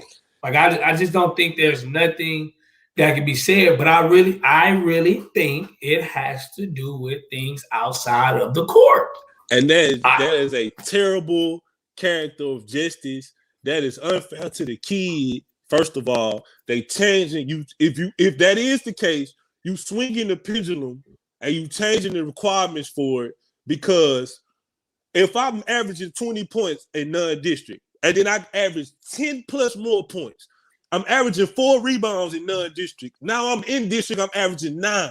I beat you 2 times, right? And hit a game buzzer winner. I was at that game. He had like 30 that game. I have 30. I beat you 2 times. I go farther than you in the playoffs. My numbers are better than yours. What else can I possibly do? So you mean to tell me if Side Creek would have won the state championship, he could have been the state MVP, but not the district MVP? Come on, man. Come on. But that's okay. So my question to you again then, Rob. it has to be political then. That's the I mean that's the only has- thing I can think of is that they was mad because his dad wasn't it's not a quiet person at the game or whatever. But that has what Mr. Richards does in the stands should not have I'm no not saying bearing on- and I'm not saying what his dad does in the stands, but I'm saying like when you start breaking, like you got to think about it, okay? When you say coaches vote on who the MVP, okay? I just can't believe. I'm gonna say this real quick. I'm sorry, Ed. I really want to know, like, are we saying his coach didn't vote for him? Like, did that really happen? Because if that happened, then I don't know. But I can't believe. But that's how you vote. I mean, the rewards are voted by coaches. Meaning, okay, if I'm district, if I win the district, okay, that coach gets almost, I think it's like 4 or 5 picks for like all district first team. You know, you get more votes. I think it's like 3 or 4 you get the pick if you win the district. Okay. Mm-hmm. Then second district, you get like 2 players, and then it go down from there, like one here, one there, one here, one there. So when you start doing all the awards and different things like that, the coaches pick.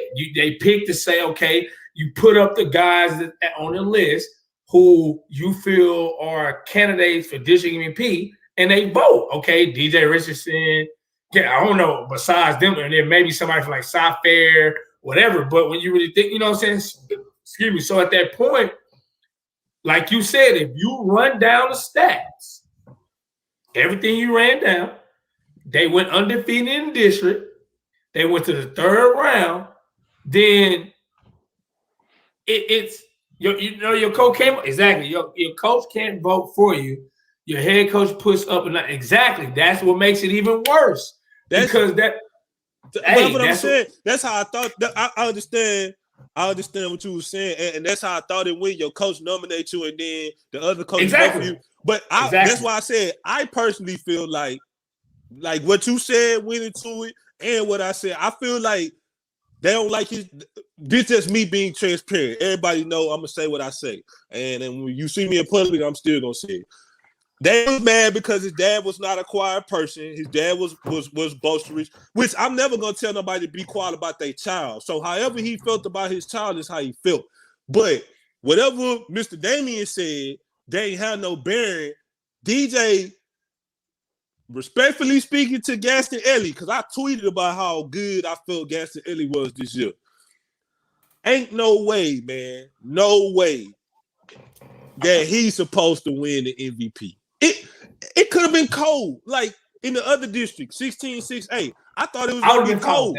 I thought it was going to be cold between Damian Watson and Ferguson. I would have been cool with Cole. But to just say, oh, Gaston wins it, and then that's it. But the team made history and went undefeated in district, and the furthest they've been since like 1993 in the playoffs, and he was the best player, top 5 player in the city, and you say, well, he ain't the best player in the district, though. That's tough. So that means it has to be politics, because at that point, if we're going strictly off of stats, strictly off of what he did for his school, then he should have got MVP. So that's why I say, what's next? What else is other things that Damian Keith? Yeah. Right.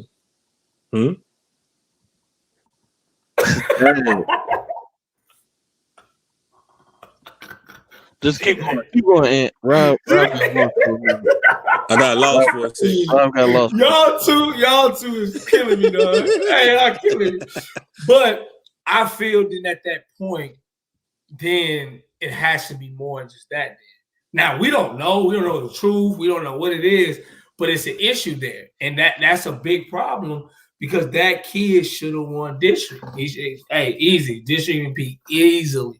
But again, I would have been probably okay, because the reason I say I would have been okay with the coach is because then you can tell me that, like I said earlier, if Gaston is more like he's more important to his team, to them getting to being second, and so if he doesn't, then they fall. Okay, and you're saying, okay, that's most valuable player. Okay, and then you say, well, DJ Richardson has these stats, and so he should. Okay, cool. All right, cool. I'm good with that. But I just can't see DJ just gassing his. Oh, he is the district MVP. That's just, I don't know, man. Carter, you pumping the wrong narrative, brother. You missed the disclaimer and everything else. I'm in no way. You can go check my Twitter. I'm in no way disrespecting that kid or what he accomplished. I picked them last year to win the playoffs in the first round. They lost. I picked them this year to win the playoffs in the first round. I ain't disrespecting him, but we ain't got to disrespect him to say it was a miscarriage of justice. It was. Because we're not even talking about the kid. We're not talking about the voting. kid. We talking about the voting. It was the code. And I don't. First of all, let me say this too, because this came up from other shows ago, and things are just popping up in my head right now. I respect every coach that got a clipboard in their hand, that coach kids that are leaders of young men. I respect the time and effort that you put into it. But just like I hold kids accountable, I can say things to you. But we can go through countless of coaches that don't even know who I am. Coach Joe Sigler, Coach Wilson at Manville, Coach Barreras. Every time I see these coaches in public, the coach from Washington, Coach Patrick at Yates, every time I see these coaches in public, I might joke and laugh with them about things. But at the end of the day, they're going to tell you, whoever that dude was, every time he see me, he say, man, thank you for the job you did this year, man. Hell of a job you did this year. I seen Coach Joe Sigler from Silsby at the game for Beaumont United. I stopped him in the concession stand and told him thank you. So I'm never gonna be disrespectful. I understand. I respect every entity in the basketball world: trainer, player development people, and media people, coaches, evaluators, event operators, everybody, referees. But we can hold each other accountable. In that district, they took it out on the kid because they didn't like the kid's parent. Period, point blank. That's the only thing I can think of. You can try to change the narrative and say, well, Gaston was more important for his team. That's cool. Make it co-MVP. But there's no way if we put up, like I said, and tell me if I'm wrong, if we just put a blank name on the top line and just put the numbers up and say, this kid did not win the district MVP. Everybody in their mama will be like, wow, who was better than him? Why he didn't win? That's it. But that's true. But again, to what we just said, we just on here trying to be transparent, bro. We keeping it 1,000 where everybody how we feel. But I think that, but the truth is, it's all politics, bro. Like again, if you put a blank name up there, the kids should have got it, and that's what we're talking about. Simple as that. It ain't got nothing to do with the kids. Ain't got to do with nobody like that. It's simply facts are facts. Hey, that's it. He done told me, Mr. Richardson told me I was tripping about some stuff at the game before. That don't mean I wasn't gonna interview DJ. I know how Mr. Richards is. He gonna speak his mind. Exactly. I mean, at the end of the day, man, that's his kid. But how can you take the kid's moment though? That's the child's moment, man.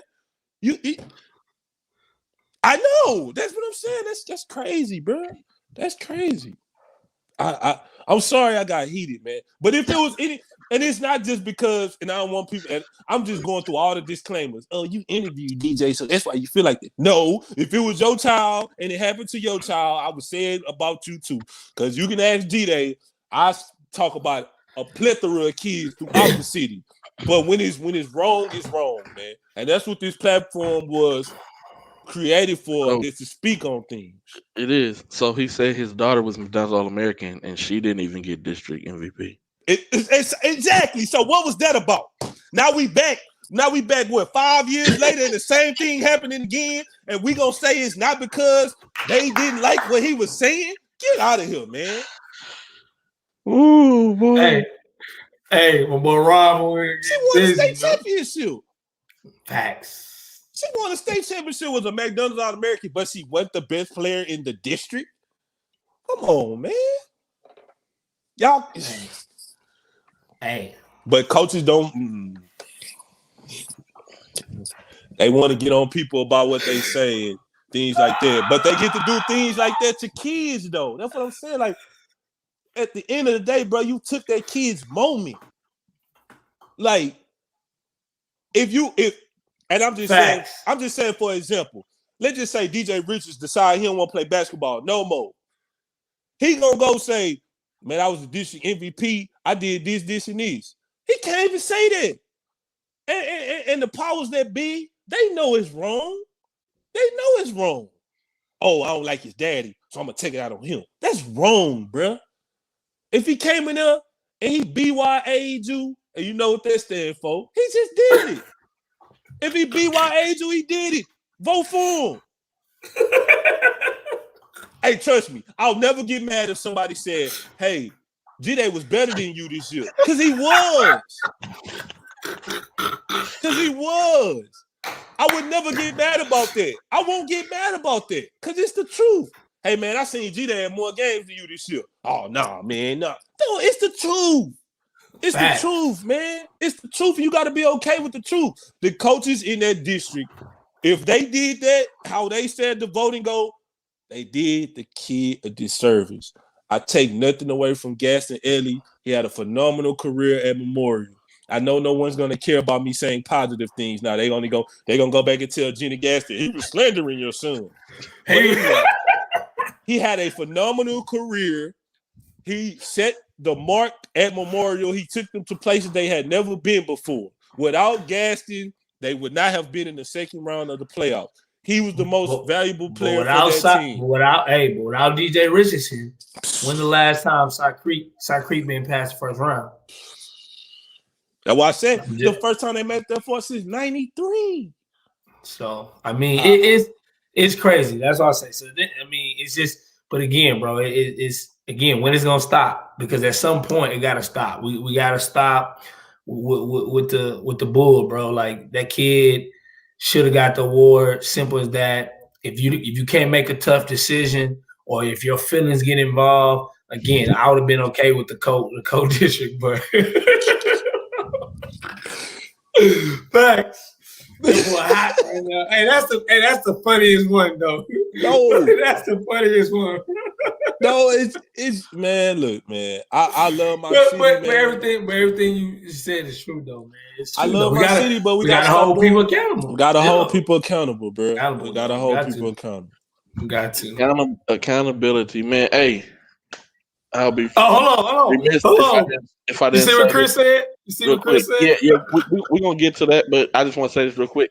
Hey, everybody who got any type of honor, award, salute to all of y'all. All district, first team, second team, newcomers, district MVPs, offensive player, defensive player, kids who made all region, and then the kids who are gonna make the all state teams as well, man. Just want to salute y'all on a really good high school season.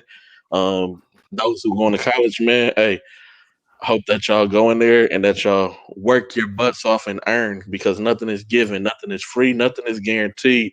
I don't care what no college coach told you in their recruitment spiel. I don't care what promises they made you. It's all that once you sign on that dotted line, all that flies right out the window, and you just got to go in there and work and prove your worth. That's it. You have to make your work undeniable. So just salute to all you, especially you seniors. It's going to be a tough road. We're going to be stuck in this probably the next 4 to 5 years until it kind of levels itself out. We said that on the last show, as well as I said that on the Hoop Scoop. It's going to take about a good 4 or 5 years before this levels all out with kids being able to transfer play right away. Everybody get their eligibility back next year. That's what really is going to push it back for a lot of these kids. So, hey, just want to salute everybody for that real quick, and then we can get back on to everything else, man.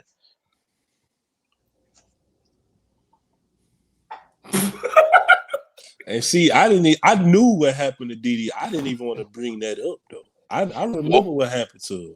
Yeah, I heard about it, but since Dad said it, I just want to show the narrative for the people who may not have known. So what we gonna say about, like, if you saying I'm hating, like, what can you say about this? They won a state. She was a McDonald's All-American, but she's not the best player in her district. But she won one of the most prestigious awards in the history of high school sports. Mm. I'm gonna leave that one alone. Yeah, I'm Hey, it's true though, man. Like, man, I don't know. Yes, Coach Bondage. Hey, that's what I'm trying to tell these kids. You got to take the offer. Stop waiting for something. Okay, It's a kid so who now, decommitted from a school. hey, listen, hey, see, he said it because it was already on my mind when he said, now I'm finna get on this subject. So listen, It's a about kid. what I said Go ahead. earlier. You talk about it, man. Go ahead. Listen. Like I said earlier about lying to these kids and not being transparent. Guys, we talk about this every week. If you have an opportunity to go play at the next level, stop letting people sell you wolf tickets. Why are we having seniors in the pandemic where they didn't get no looks last year? There no college coach came out this year, and we got kids decommitting to go play AAU. For what? For what? For what? These like I'm sorry, bro. Listen. I love everybody. I know sometimes people be thinking I'm an a-hole, but I'm finna be an a-hole right now. Guys, stop destroying these kids' futures. Okay, it's getting out of hand. Like I said earlier, if a kid got an opportunity to go get paid for the next level, hey, I'm gonna tell you the truth. He go to Side Creek High School. I'm gonna keep. Hey, I don't care. I'm gonna keep it 1,000.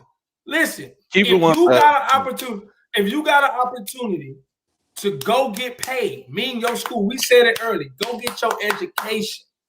Go get it. It don't matter where it's at. It's free. If it's free, go enjoy being a college student.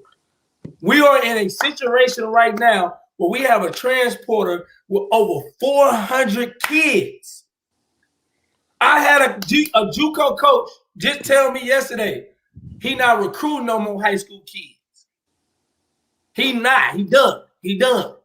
He looking for transfers because they are ready. This is the exact words he told me. They understand how to go to class on time. They understand how to go to the financial aid office.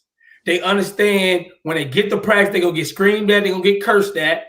They understand how to handle their business, what they do with classes. Basically, what he's saying is they are ready, they are mature. They've been in the situation. So I got to go get a high school kid who I got to teach, who probably ain't been away from their mama never in their life. I got to teach them how to be a young man. I got to worry about them, wipe their nose when I curse them out. Like all that, bro, like they don't have time for that. Like that is a problem. So any of y'all seniors, if you got offers on the table right now, make sure you go ahead and commit within the next week or two, because I'm going to give you some details.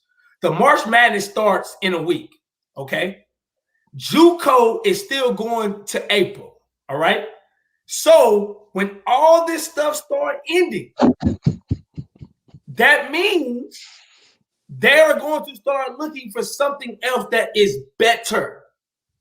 So if you're not putting yourself in a position where there's a lot of guys out here that are transferring, that are good. I just found out the other day, kid go to Incarnate Word, averaged 20-some points this year. Incarnate Word, sophomore, who's, by the way, going to get his year back, has 10 D1 offers, Texas State, North Texas.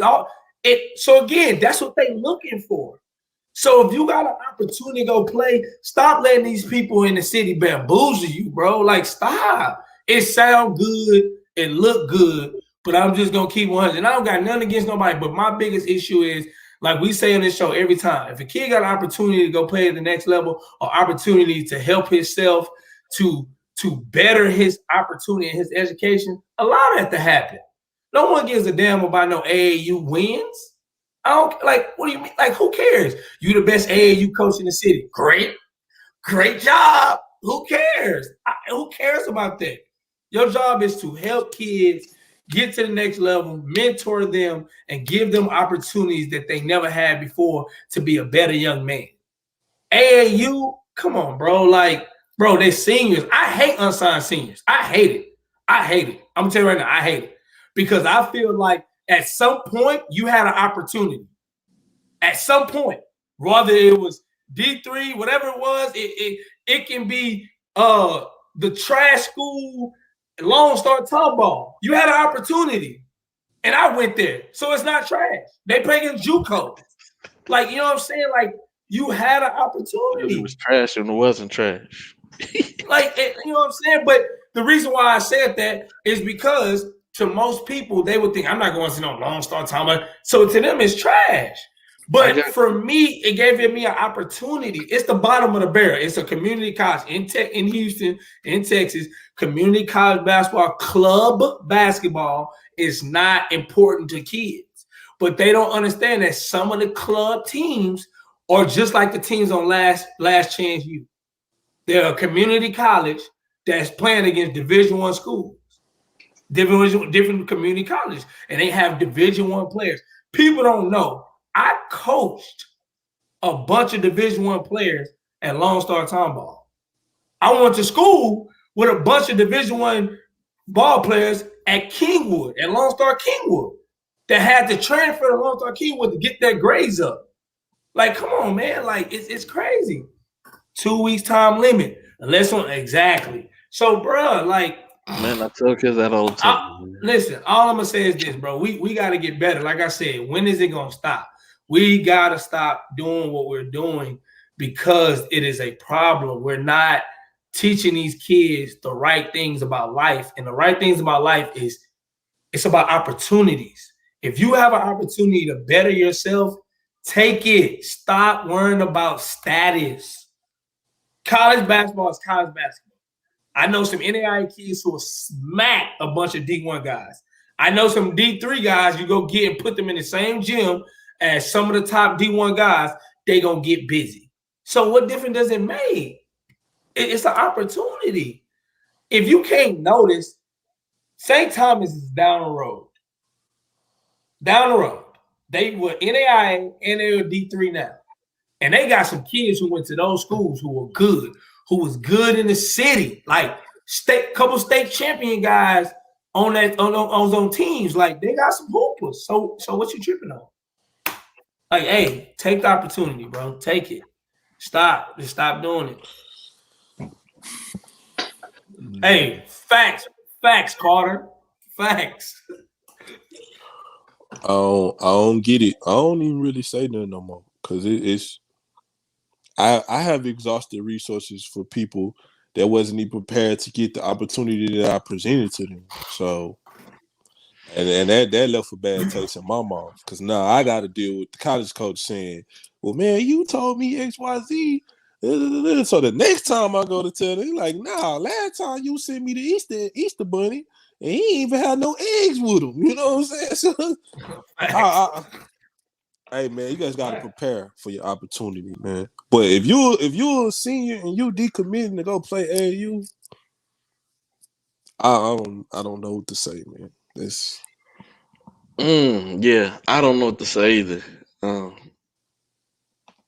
Yeah, I don't to that. I don't know. That come in right there. D3 Big facts to the Big NBA facts. Finals. Big facts. Yep. Hey. Big facts. It's like what Jacob Harvey said earlier when he was on, man. Hey, they wanted me. They were showing the most love. They was there from the beginning. One of the first schools to offer me and stayed consistent.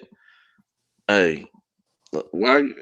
Yeah, I had some D2 opportunities, but I'm gonna take this D3 because they were showing me the most love. Yep. Sometimes you gotta go where you want it. And regardless where you go, you got to go and you got to put in that work. You have to, because there's always going to be transfers coming in. It is. And with the new transfer rule, I don't have to sit out a year. I can transfer to the school and play right away the next semester. We've seen it happen this year. If people were paying attention, kids was leaving other D1s, going to other D1s, leaving in December, and then going to play in January somewhere else. Mid-season. If we look back on the last 3 or 4 classes that we had, a lot of the top dudes that went to these D1s, not even at the same D1s no more. They on their second D1 or they third D1 because they chose the wrong fit. The name is not better than the fit, man. No, facts. Uh-oh. But again, go ahead. she said, Carter. She said, Carter, speak on it. Hey, facts. Big facts. Speak on it. Big facts. Hey, the Stewart household is rocking tonight, boy. I like whenever they hop on any, and when we was doing it even on Instagram, man. Yeah, they always. They just Silly keep it rabbit. real. They do keep it real, hold no punches, state the facts, man. Same thing with DJ's dad. Like, man, Yeah, man. Yeah, man. Damn, Ron, why you in the corner? Here you go. the corner of your house, man. You done got, you got it Hey, covered, Ron. man. Hey, Carol's corner, baby. He in the corner, baby. Hey, he in the corner, baby. Hey, he ready. Yo, I'm in the corner, baby. Hey, Carol's corner. Hey, you gotta. Hey, what we said earlier? You gotta do your path. Stay on that Yeah, path. you gotta stay on your path. you have to, man. You have to, Hey, man. man. Hey, shoot, man. Hey, Nah, we- it is what it is. So, man, hey, We all trying to put the battery in your back.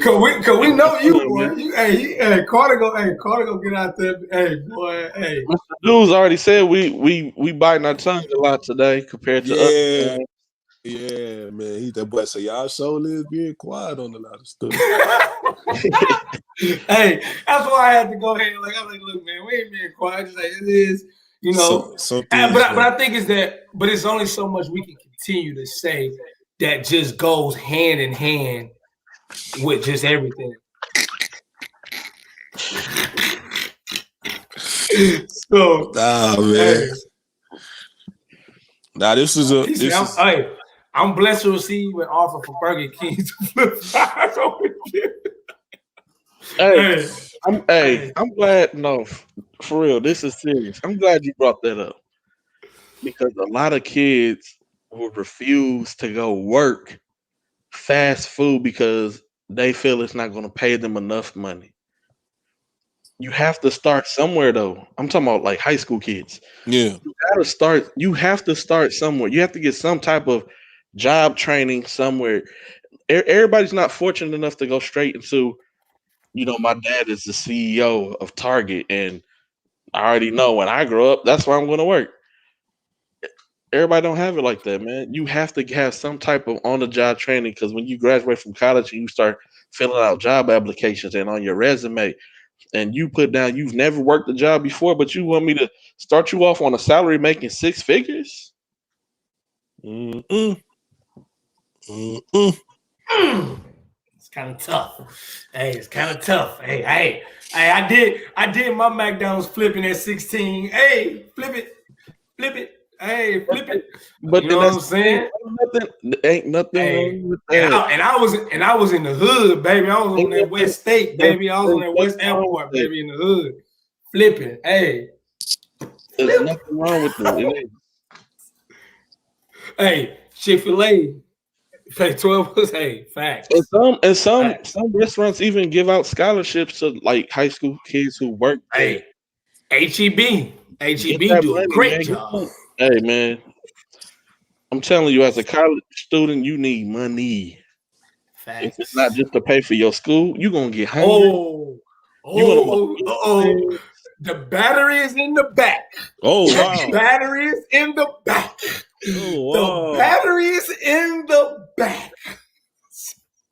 Hey, the battery is in the back. Oh, the energy bunny has started. The energy bunny has started. Yeah, I ain't messing with none of that. No, this is real, man. Like D King said, man. Hey, he worked at the age of 16. He was working at Foot Action. Yeah. Exactly.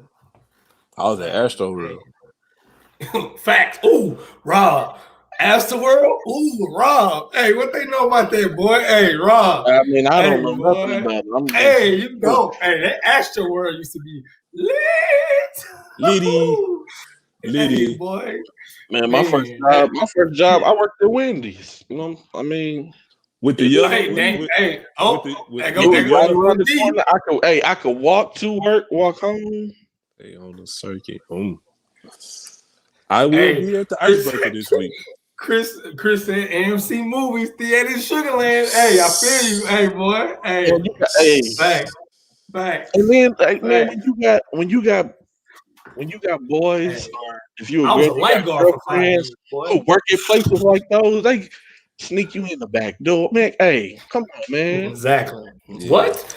Hey, when I graduated, I worked at Adventure Bay as a lifeguard right next to Funplex in A-Leaf on the SWAT, baby. On there saving lives. Stop running. Hey, boy, you gotta get that job, boy. Hey, I was in there swimming, boy. Hey, know what you do, man.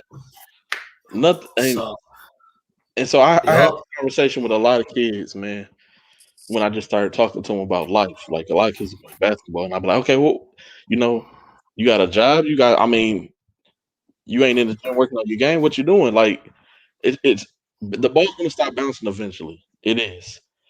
I mean, LeBron James is in great shape, but eventually the ball will stop bouncing for him as well.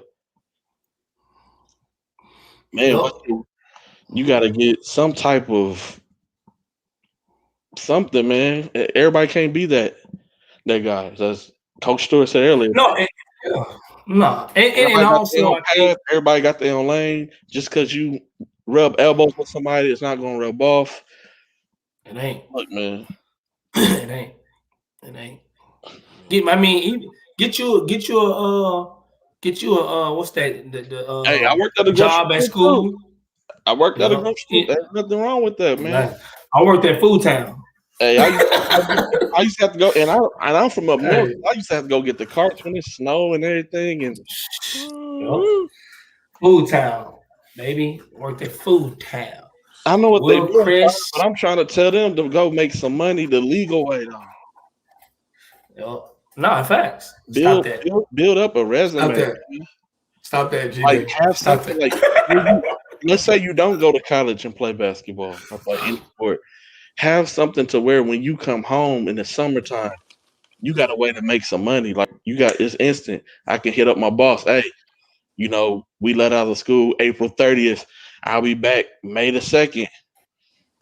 Hey, you start working on May the 2nd. But you want to know what? Yes. But G-Day, you want to know something you just said that's very important, what you just said, that I think we learned growing up that is very important to us is resume. Meaning you had to put in hard work and build a resume to get the credibility that you wanted and what you want to get paid in life. And I think what you saying, 15, 16, 17, we got to get jobs, we got to do certain things. Nowadays, a lot of these kids ain't got to do that. They don't got to build resumes. They ain't got to do that stuff. So when you start talking about understanding your face value, I think that's another thing we got to get better with teaching these kids is what's your face value, meaning understanding what your face value is on the market. So if your resume speaks NAIA, then bruh, that's your value.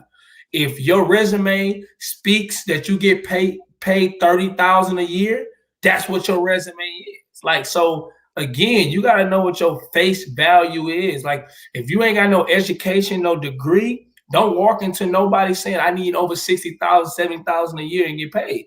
Not happening. So again, you got to have a resume. At the end of the day, that's a very true thing that I think a lot of people don't understand now is about your resume. Different things people don't understand now, these kids don't realize or take value in is understanding their face value in life. Who are you? What you about? What's your path? What's your purpose? And again, adults, stop cheating kids on what their purpose and what their path is, trying to lie to them that they have a different path or a different purpose. Stop it. Hey, I'm glad you brought that up because we can close it right here. So is Is it the whole everybody's a champion mentality? Facts. Winning. Facts. But everybody gets a trophy. Everybody gets awards. But, It's like the Oprah show. Everybody get a car. But I'm gonna say this. And so there's nothing wrong with that. There's nothing wrong with that. You don't think I feel it is. No. No, this is what I mean by this. There's a path and there's a lane for everything. But if we're transparent and honest with each other, then we don't gotta worry about that. Because most of the people who are in that lane, they ain't trying to get out of it. I-9 parents know their kid is I-9. Alodia parents, what Bobby Daddy tell him? He said, if you ain't first, you're last. Yes. Hey, I tell my kids that second is only the first loser. Exactly. And third, no one remembers. Find what you can be first in. Hey, exactly. No, but that's true. It's a lot of kids who are really smart, but won't even apply themselves in school. School will come so easy to school can come so easy for me being someone who works in the education field. That sometimes it comes so easy to some kids they don't even try, and so they just go through the motions, and then they end up okay. Now I got to fit in with everybody else, even though I know I'm really smart, and so now I get stuck in this mentality, and now I'm left behind. But it goes back to that everybody's a champion mentality. Hey, he got a Benz, you can have a Benz too. But get it a different way. You may not get the way he getting it. So, but that's the issue, though. I think that's the issue. It is, man. And yes, I agree with you. Parents are the ones who did create this trophy mentality. Man, my son, I don't know if he's still on here. Hey, everybody ain't no champion. You ain't no champion. I mean, it just is what it is. But find what you can be a champion in. And guess what? Love is real. I can still back you. I can still support you, but I gotta be real. Got you. Gotta be transparent. Gotta be. I just want to say quickly before we go. Everybody's not a basketball player. That's cool. That's fine. That's why I talk to kids all the time. You don't have nothing coming in. So, hey, what are you doing? Go get a job. What's your grades looking like? Man, hey, it's way real quick. Can you go ahead, man? Can you put that down there? The next one, the last one. Russell, I appreciate you saying that. I appreciate that. I appreciate that. And the reason why I appreciate that is back in 2010, when I worked at Lone Star Tomball College, I worked 3 years not getting paid as a coach. 3 years not getting paid as a coach. I worked in the cafe cooking burgers and everything to get paid money as a student worker so that I can coach college basketball at Lone Star Tomball College. So I am a firm believer on sometimes you gotta know how to work free to earn what you want, because I had to do it. And that stepping stone helped me a lot in my coaching career, being able to coach JUCO basketball at 23, 24, 25 years old. I'm coaching against Angelina. I'm coaching against Sam Jack. I'm coaching against Glenn. Coaching against Lamar Porter Arthur. I'm coaching against Navarro. Like I'm coaching against some dudes, like some dudes out here. Coach McCaskill in North Texas was at Midland. Like I'm coaching. I've been able to coach against some dudes at 23, 24, 25 because I decided to just, hey, let me just take this opportunity. So, I mean, it's bro, you got to realize that. And a lot of people don't even know that. A lot of people don't know that about me, is that I've coached against some Division I JUCO coaches right now at 21, 22, 23 years old. So, hey, it's cool. Hey, Chris, facts. No. Hey, and real quick, that little thing I just popped up there, that logo above Rob head, a lot of that's done for free. A lot of it. The only thing that ain't is the video side, but a lot of all that other stuff that I do, hey, I got you. Lee College. I got it. But that's true though. That's true, Rob. I mean, G-Day. Yeah, I coach against Lee College, Coach Champagne over there for about Coach Champagne being out there. Yep. Look at little Jeffrey. Oh. Hey, right? So you can stay when you come back. You can eat up all his groceries. Yeah, you can. Yeah, I heard good things about you, Jeff. Eat them I heard all good up when you things. come back from college. He got all the Hey, Jeff, I need a shirt though. Look, Jeff, I need a shirt, man. I Rob need is to support like, your brand. I Rob need is a like shirt. Baby D from Friday. No, when all the snacks is coming out. Hey man, I do, man. man. No, but seriously though, like y'all spoke about it, so I'm gonna speak about it too. When I first broke into this business, man, the first year or two, I ain't get paid. I was doing stuff for free. I built my, and I used to I was telling Mo Elroy and them this one time at a tournament. Raw built his name like an indie brand. Like I pulled up and popped the trunk. I was selling CDs out the back of the trunk, man. I ain't have no rhyme, no reason. I started showing up to events and just covering stuff. Your mixtape, you ain't had no rhymes on it, man. Ain't had no rhymes, no reason, man. But everybody was intrigued about what I was doing. So, I mean, sometimes you gotta be willing to believe in yourself, though. You know what I'm saying? You do, man. And the passion that you have for what you're doing is gonna show to everybody else. So, big facts. Mr. Raspberry, man.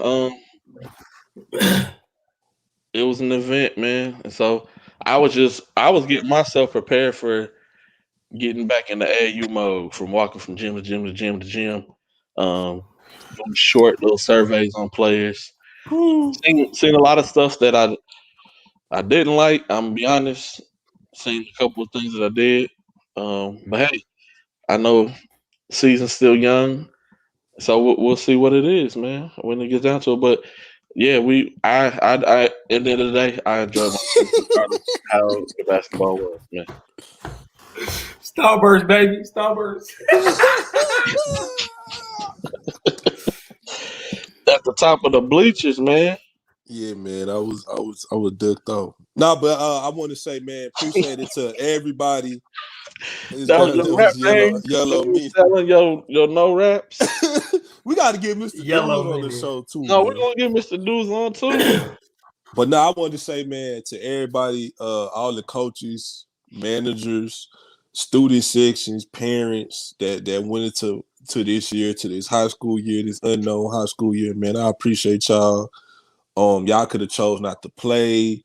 Y'all could have did a whole bunch of things, man. I appreciate all the student athletes, all the coaches, all the athletic directors, all the district, HISD, Fort Bend, everybody that allowed us to enter and cover and to see these student athletes playing this big time of uncertainty, man. My hat's off to y'all, man. I appreciate y'all. I just want to say that.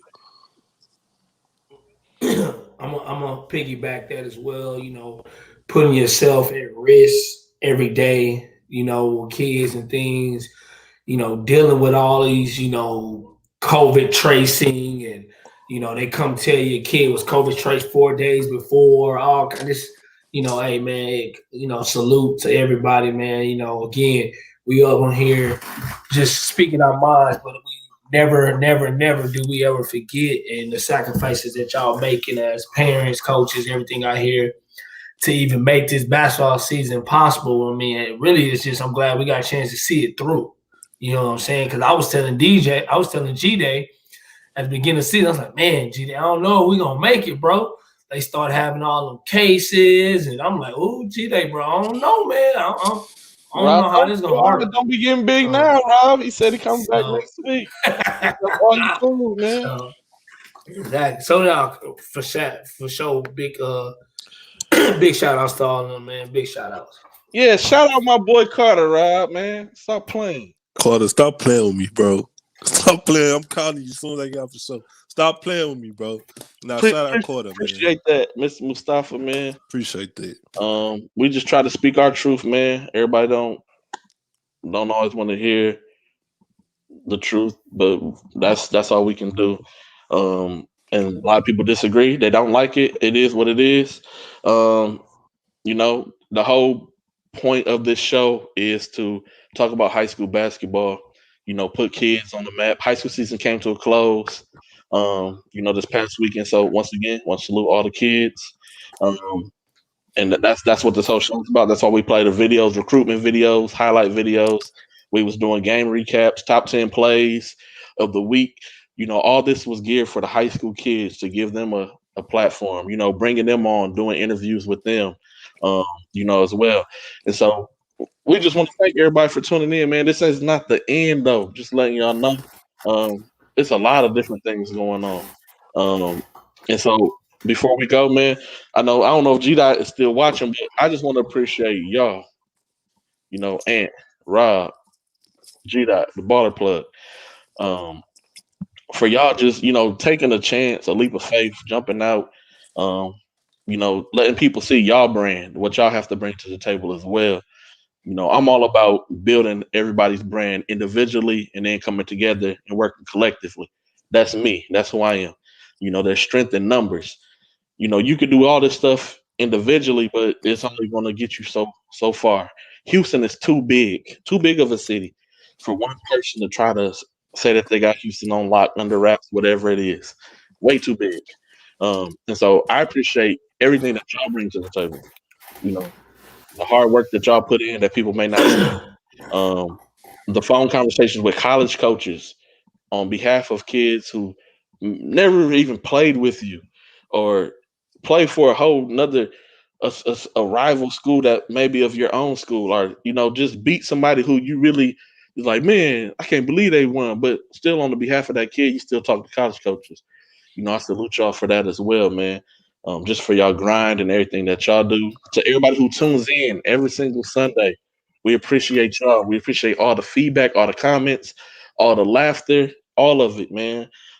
We enjoy it. We enjoy y'all keeping it real with us as well. Hey, just like we say, we hold the kids accountable. We holding coaches accountable. We want y'all to hold us accountable too. All right? Hold us accountable, because I know me, I'm going to be like, hey, you know what? I messed up. I did.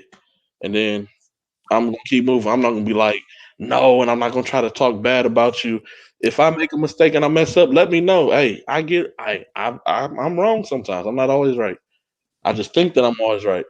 But I'm wrong sometimes. I am. That's just me being human. No, we are not getting emotional. This is not no Drake stuff, man. I'm just thanking my guys, man. That's it, man. Just appreciating the people who tune in. Just to let them know, high school season's closed. Hey, we on to grassroots season. So man, grassroots.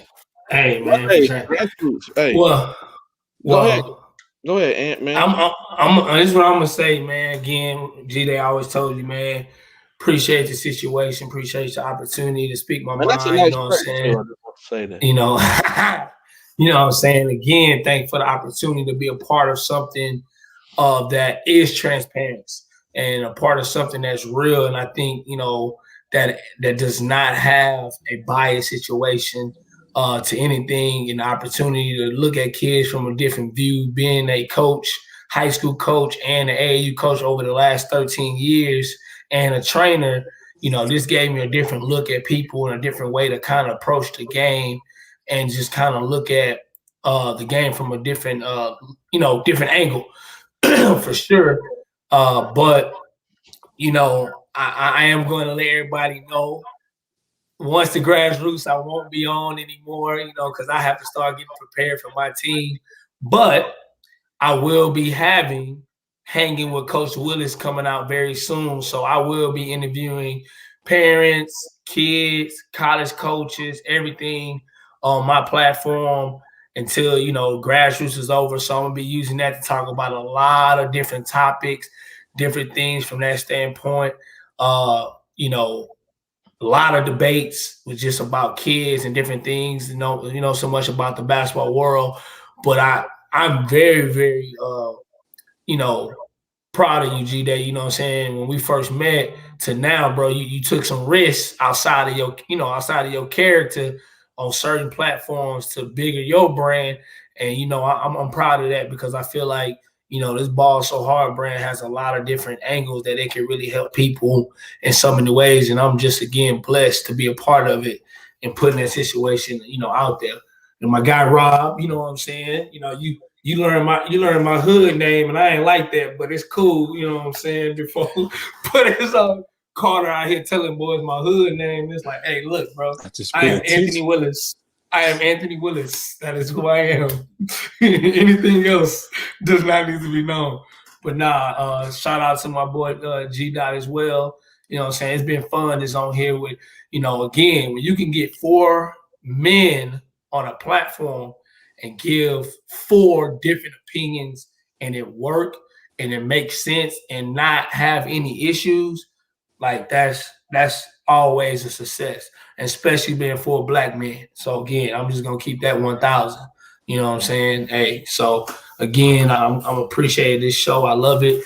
You know what I'm saying? And everything that's gonna come after this. So No, for real quick before Rob go, I do want to do a parent show, and so I'm gonna get some parents together, and I'm gonna hold them accountable, and I'm gonna engineer the whole thing, and y'all gonna get on here and tell y'all truths. Go ahead, man. That's tough. It's tough. Could we see the Kuzmas and Miss Stewart and Miss Raspberry on at the same time? And Damien? Hey. I forgot about Damien. It can be. You never know who's gonna be on the parent show, man. I don't know how to name it yet, but you gonna have to stay tuned to know who's gonna be the 4 people or the 5 or the 6 that's on there all at the same time. Hey, that's gonna being be real, spicy. raw, uncut, man. And it goes back to what you were saying, and transparency. That's what's needed. Transparency is needed right now. Hey, be real. Stop lying to kids. AAU I hate saying AAU. Grassroots program. Stop telling these kids things that aren't true. Just be real. And if you get the kid, you get the kid. If you don't, you don't. It's just that simple. Work. Build them up. Develop the player. Don't train them. Develop them. Develop. 2 different things. 2 different things, guys. Develop 2 different things. 2 different things. I'm glad you said that. 2 different things. Develop them. And build. Start young and build up. Yep. You can have a really good 17U team one year. The next year, it may not be no good. You got to build year after year after year. You got to start young, keep building. Will you lose pieces? Yes. Guess what? Next man up. Keep building.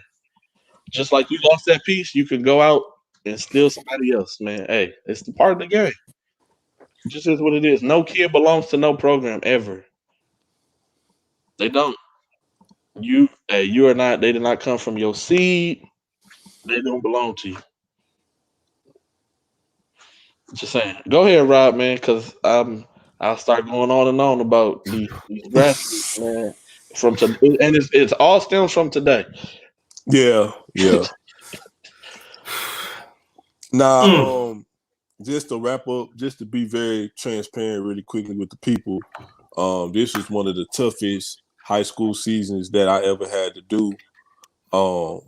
Just the whole uncertainty of the pandemic and having a child during the beginning of the pandemic and having to work closely with people. I work in the medical field, so having to work closely around it and just, what I'm saying, not knowing what's going on.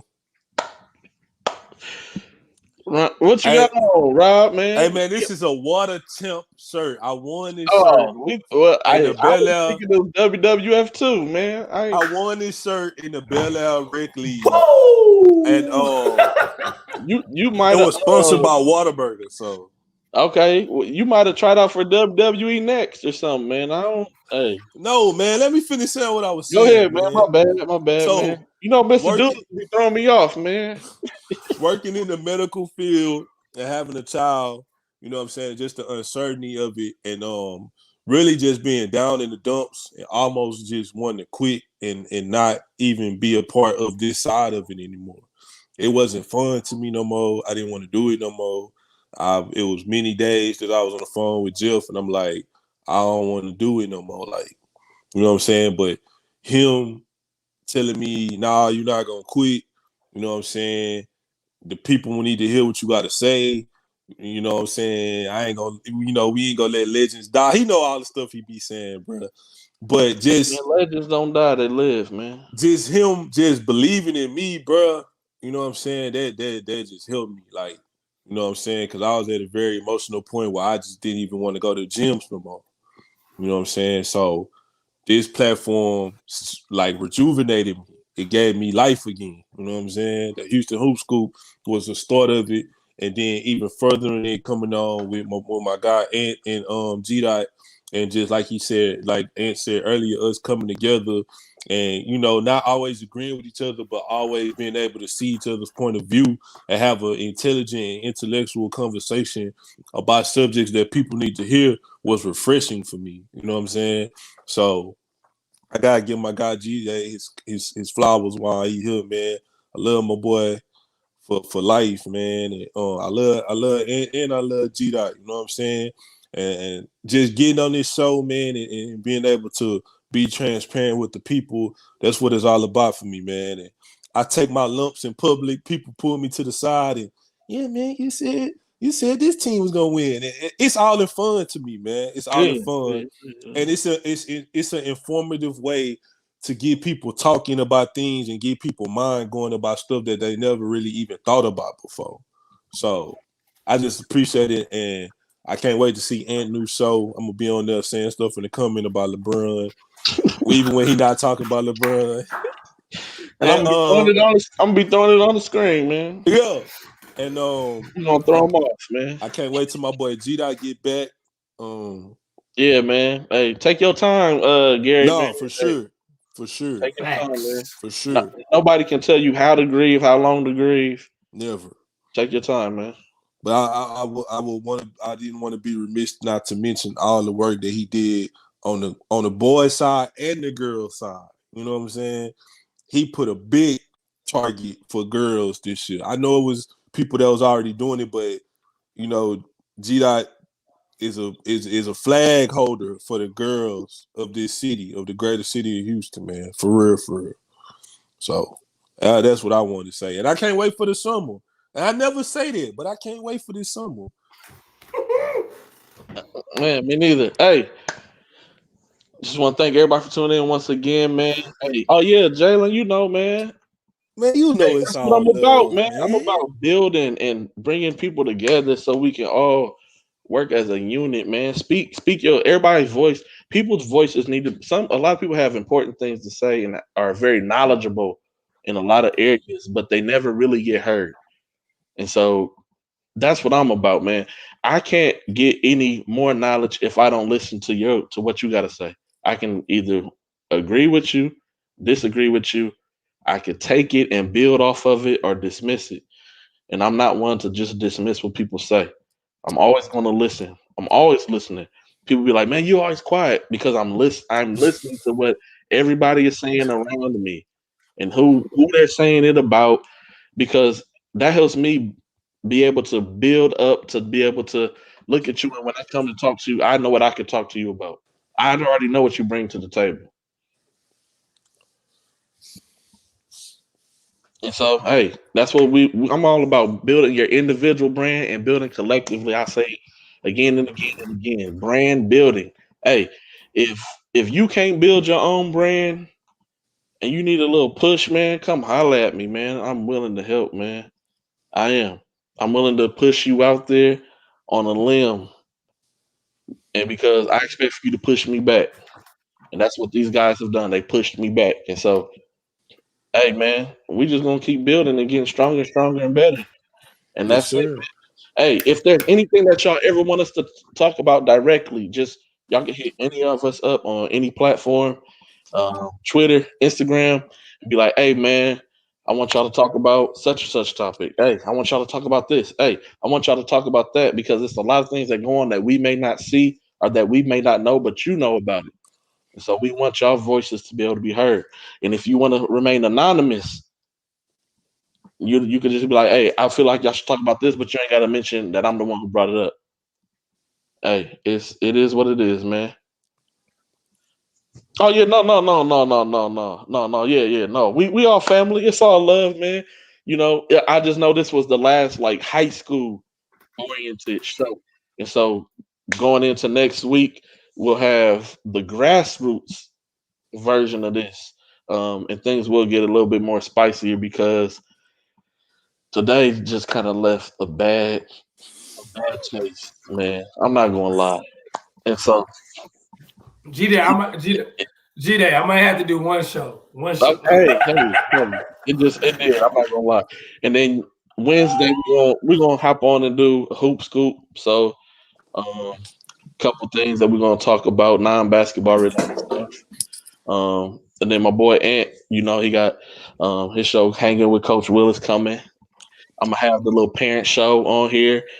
I don't know if G wanted me to mention it, but he's gonna have a show, focus on girls hoops. Hey man, this is what this platform is for, man. For us to build a brand, to be able to touch the masses. We get collectively before we go, man, just let y'all, because I thank y'all, but collectively over all three platforms, man, we push over 1,000 views every single Sunday, just total. And so we appreciate y'all, man, reaching people in. We get people from Illinois, from all over Texas, from New York, California tuning in, people from Florida, from Arkansas, even had a couple people from overseas tuning in. So we just appreciate y'all, man. And that's what this is for, man. We're just trying to build. And we'll be done on the touchy stuff. We're gonna get back to it. Mr. Dude said he tired of it. Carter said we doing too much drink stuff, man. Hey, oh man, hold on. Before we get off, I will be That's my guy. remiss. I did not say. Hey, When man, I came to the city, when I came to Houston, Mr. Perkins opened door, man. Hey, and I appreciate you for all that you do, man. Hey, you do a lot that people have no clue what you really do. And now that you're kind of just creaking the door open just a little bit, that one bad door at your grandma's house always. That's what Mr. Perkins is doing right now. The door is just cracking open. He's just letting people see just a little bit of what he's got going on, man. Hey, appreciate you, man. Yeah, Wednesday they doing it big in Beaumont, partying it up. Everybody gonna be doing the Arsenal wave, man. Where's my camera? Everybody gonna be doing the Arsenal wave in Beaumont, man. Hey. And we'll be back here on Wednesday. Hoop Scoop. Once again, Hanging with Coach Willis coming to you. Monday, we got the grassroots version of Shot Clock. It's going to get grimy on there. It is what it is. We appreciate everybody for tuning in. Hey, y'all be blessed and y'all stay up, man.